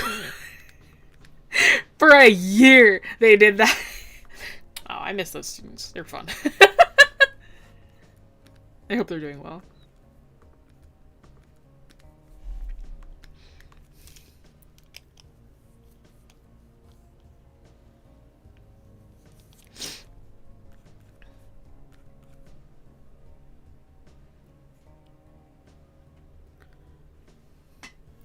Which Dipper clone throughout the entire series would win in a fight?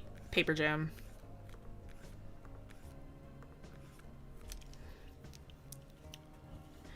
This Dippy Fresh. Paper Jam, yeah! Yeah.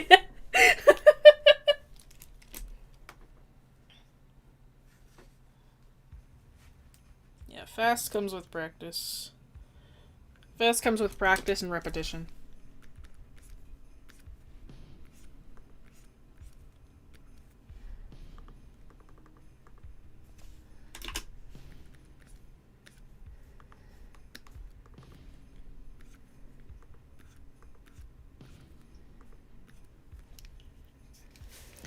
So you mean I should draw more? Yes! Always draw more!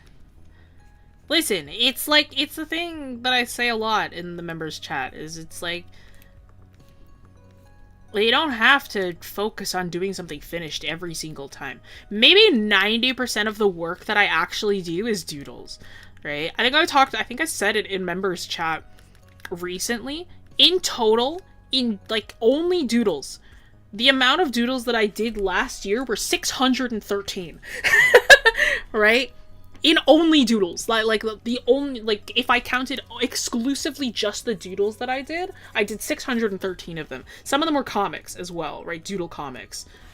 Right? 613. Yeah, it was 613 of just doodles, right?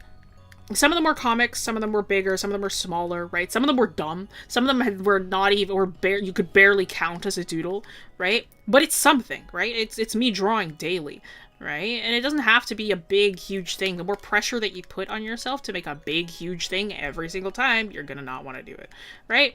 So it is a lot easier to just do little things as well. Like, even if you cannot commit to a really big thing, that's okay. Like, sometimes you just do a little thing and that's all you can do, you know? You count it? Oh, it was easy. You go to the file, like you go to Windows File Explorer and you just select all the JPEGs from all of 2025 and it's just, you just look at it, right?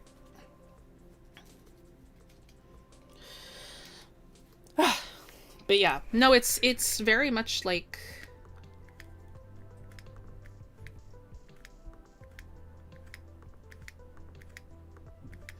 it wasn't like I was doing huge finished pieces. I think in total last year, I could count on two hands the amount of big finished pieces I did personally last year. Most of my finished work is for work, right? And then it's like my actual big finished artworks. I don't do a lot of those personally, for like personal work.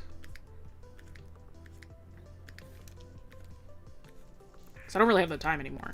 But like, in terms of like just personal work, it's like most of my stuff is just doodles. Draw fast since undergrad and grad school, my speed drastically decreased. Yeah, so that happens to some people.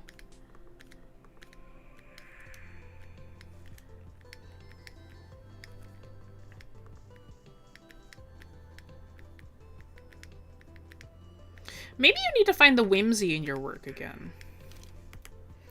Maybe it's just like, maybe you need to find that childlike whimsy again in your artwork. Because that happens with some people. It's like they get focused too hard on like the fundamentals and they get too focused on like making it good that they forget that they have to make it good for themselves first.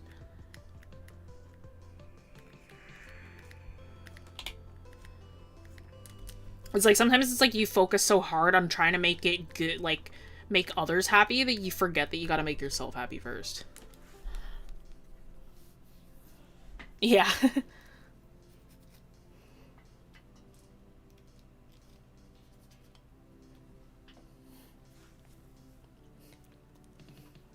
Yeah, doodles. No, I literally doodle all the freaking time. Like, I love doodling. I doodle like all the time. I doodle like pretty much daily. It's like if I'm not drawing for work, then I am drawing just like doodles. Like it's almost nightly where it's like I'll join a call with my friends and I'll just be doodling while they play video games and stuff. And it's like sometimes they request doodles and I'm like, okay.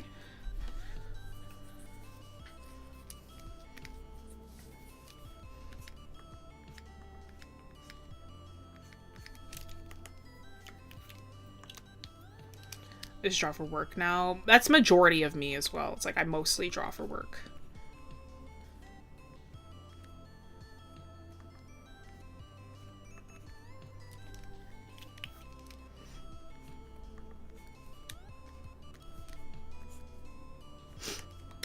Yeah, maybe you gotta draw for yourself more.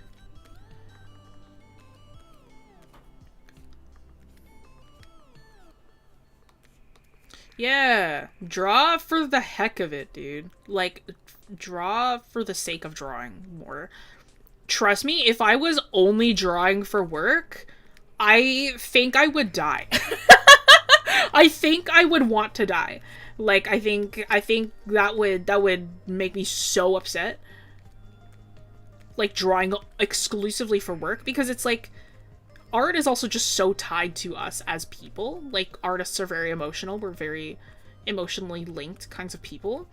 And it's like we are very linked to our own artwork in a lot of different ways. And it's like I don't think like as somebody who does art full time, I am like I could not imagine never doing anything for myself ever again. Yeah.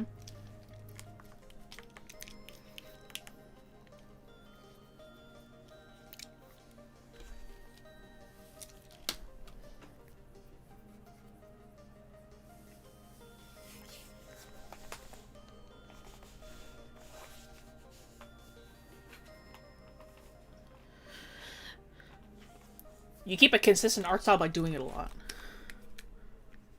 Art styles are like not something that you just switch into. Art styles are something that comes with like practice over time. It's something that is like slowly grown with you, and everybody has defaults that they move towards, right?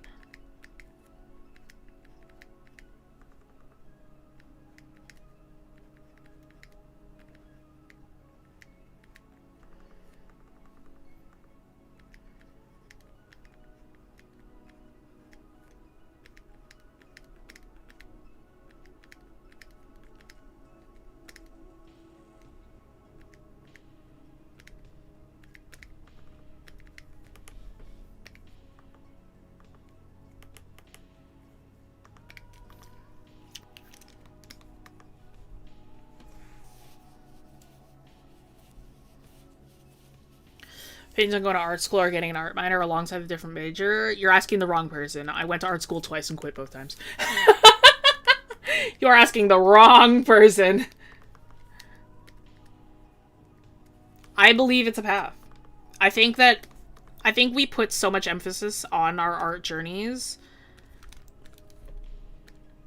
that we forget that everybody's different. And what works for one person might not work for another. And the only way that you're gonna know whether it works for you or not is if you do it.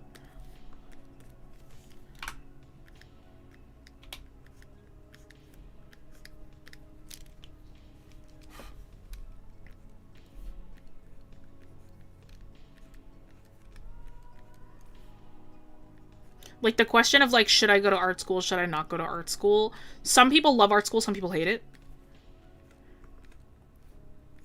And realistically, the only people who know that they hate it are the people who went.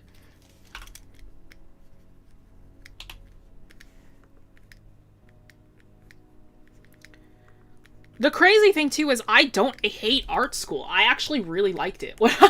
When I went, I just, like, over time, I was like... I already had a job. Like, I've been working here for ages. and like I already had prospects set up and stuff like that, so I'm like, I left because I was focused on my work, right? My initial art school experience, though, when I started as like a game designer, I realized I actually didn't like the subject matter. I was like, I realized that like it just wasn't for me. Like, I really didn't like the technical side. I didn't like the corporate side of it. It wasn't what I thought it was gonna be, so I left. And then when I went to illustration university, I actually did really like it. I loved the people that surrounded me and stuff, but I left because I wanted to focus on work. Yeah, you don't know if you like something until you do it. Exactly. I'm like, it's... Each person is different. Everybody's journey is different. Everybody's experiences are different. So it's like, I always hesitate to give my own opinions on it because... It's like... I can joke about, like, hating hip wings and, like... And, like, you know, like... despising tail anatomy and stuff like that. But, like... It's like, this is one of those things where it's like, I can't tell you, man. That's something you gotta experience for yourself.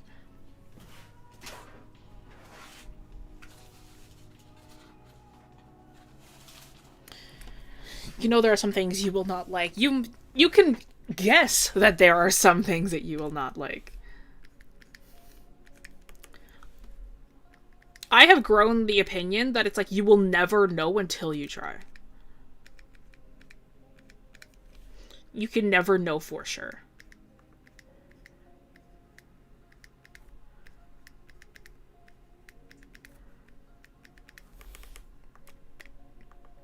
And then if you try it once and you decide that you hate it, then so be it.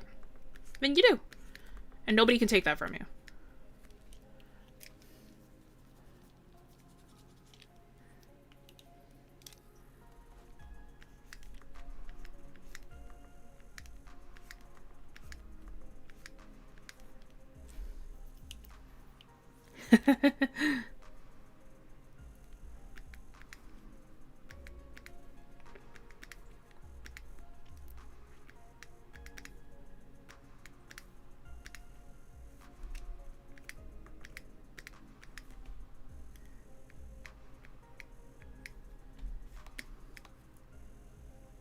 Won't know if I hate chocolate covered cookies until I try them. Oh, here, that's it. Actually, sorry, I'm saying that right now.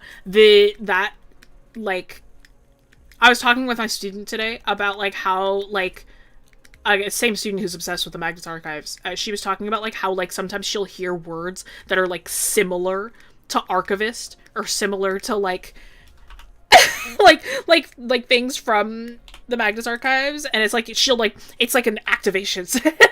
It's like a neuron activation. It's like she's like, oh, right. Now imagine how that is for me as a person who names their characters after words. Okay, cricket, corn, completely destroyed words for me. I cannot hear them at all without being like, oh, my child. I cannot hear them without being like, oh, cricket, corn. I'm just like, it's like oh. I hear it and I'm like, oh, my child.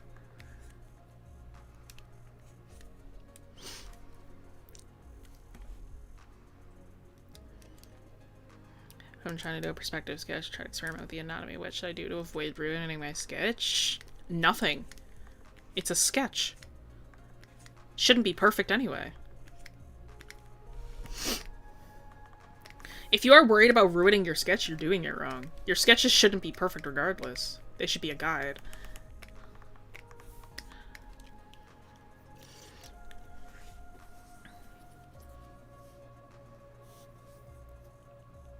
So great, means you'll never forget them, true. I had a character back in middle school who didn't have eyes, but could see through his horns, but he never had eyes in his horns. Yeah, I did the eye horn. I had this design back in high school. I had like a short-lived thing where like I created a set of characters for like a demon daycare. Like they were two human workers and then everybody else who was there was a demon. And there was a little girl and she had like a little demon girl and she had like the eye horns. So I just took that design again that I made when I was like, oh god, I want to say I was like 17. And I was like, I never used this ever again. I'm gonna use it right now.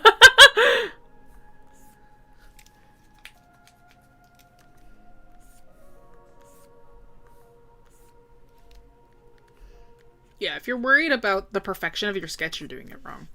The sketch should be something quick. It should be something fast. It should get your general gesture down. It should not be something where you're like, I gotta make this perfect. No. Your sketch shouldn't be perfect. It's just a guide.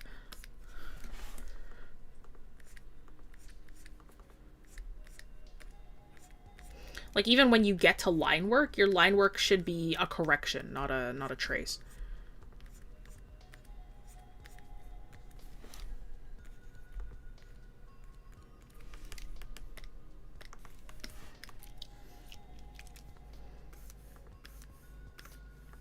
Yeah, you can do multiple sketches if you want. Like, some people have, like, multiple sketch passes. I usually have a max of 2. If it is something, like, that desperately needs a second sketch pass, then I'll do it. Otherwise, I'm just, like, 1 sketch pass and I'm done. Because then I can just correct with my lines as I go. It's faster.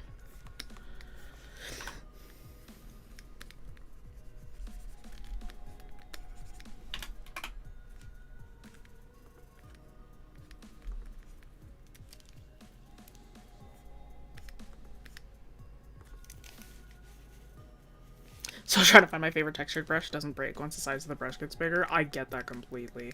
I find that, like, if I am using, like, a textured liner, like, it also depends on canvas size for me, too, because it's, like, sometimes the canvas size, the bigger you make it, it doesn't pick up the texture at all.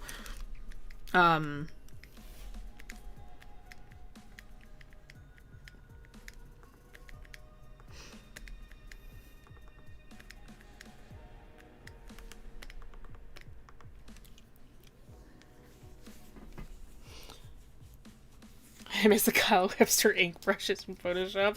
Kyle Webster brushes are, in fact, unmatched. Like, I love the Kyle brushes, and I also miss them because he stopped working for Adobe, but I still have his old ones. I have a bunch of them. The one I'm using right now, his pencil, ugh, amazing, phenomenal. I've never had a better pencil. Hi, Kay! Everybody point K Meister in chat. That's my DM. That's Cricket's DM. That was Corn's DM as well. How are you? What's going on? We're ending pretty soon, see? You came in, like, right at the end. Everybody say hi to Kay. Oh, you're driving to the Aries concert. Have fun. Have a good time. Oh, yeah, no, he's living free, genuinely. I think he, like, just offers up his brushes on Gumroad now, if I remember correctly.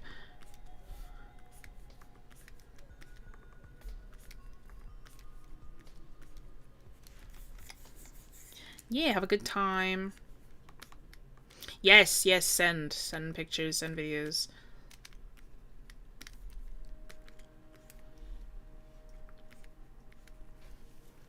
Bye, have a good one.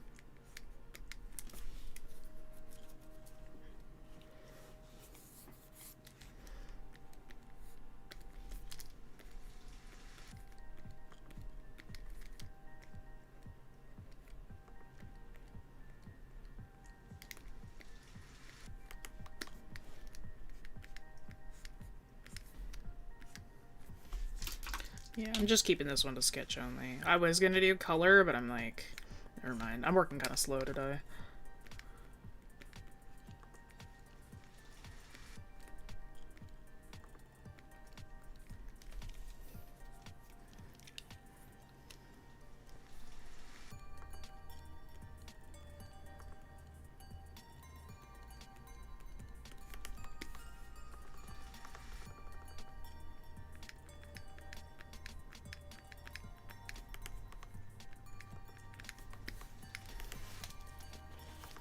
Okay, I'm literally like, I'm almost done this. Just give me a second. It's 5, but I'll just finish this because it's like, I have like 3 lines. I have so few left. Guess.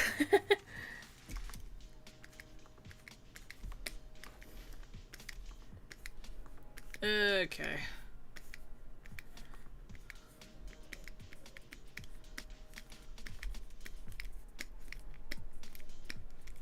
Cool.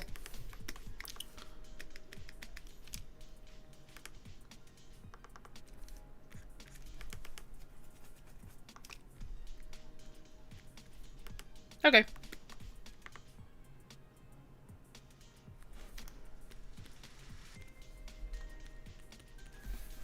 We can call that one there. Alright, friends. That is 5 o'clock. Thank you so much for joining. Oh, it's 5:01. If you don't know too much about us, don't know too much about the channel, hey, wingcanvas.com. Check out the classes that we offer. Oh, wait! Actually, before I do the thing, Kevin. Yeah, there it is. We have our winners for our competition for the people who got one-on-ones. The winner of the one-on-one is Amber Sky Art. And the people who won the 1 month of Total Art Nerd membership, we have Asashi, Justin Brown, and Paula.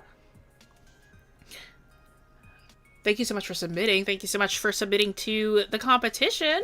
If you want to check out and keep an eye out for other competitions that are hanging out, but are popping around, you know, check out the Discord and subscribe, because I believe we post them on our community page as well. Paula, winner in chat, epically.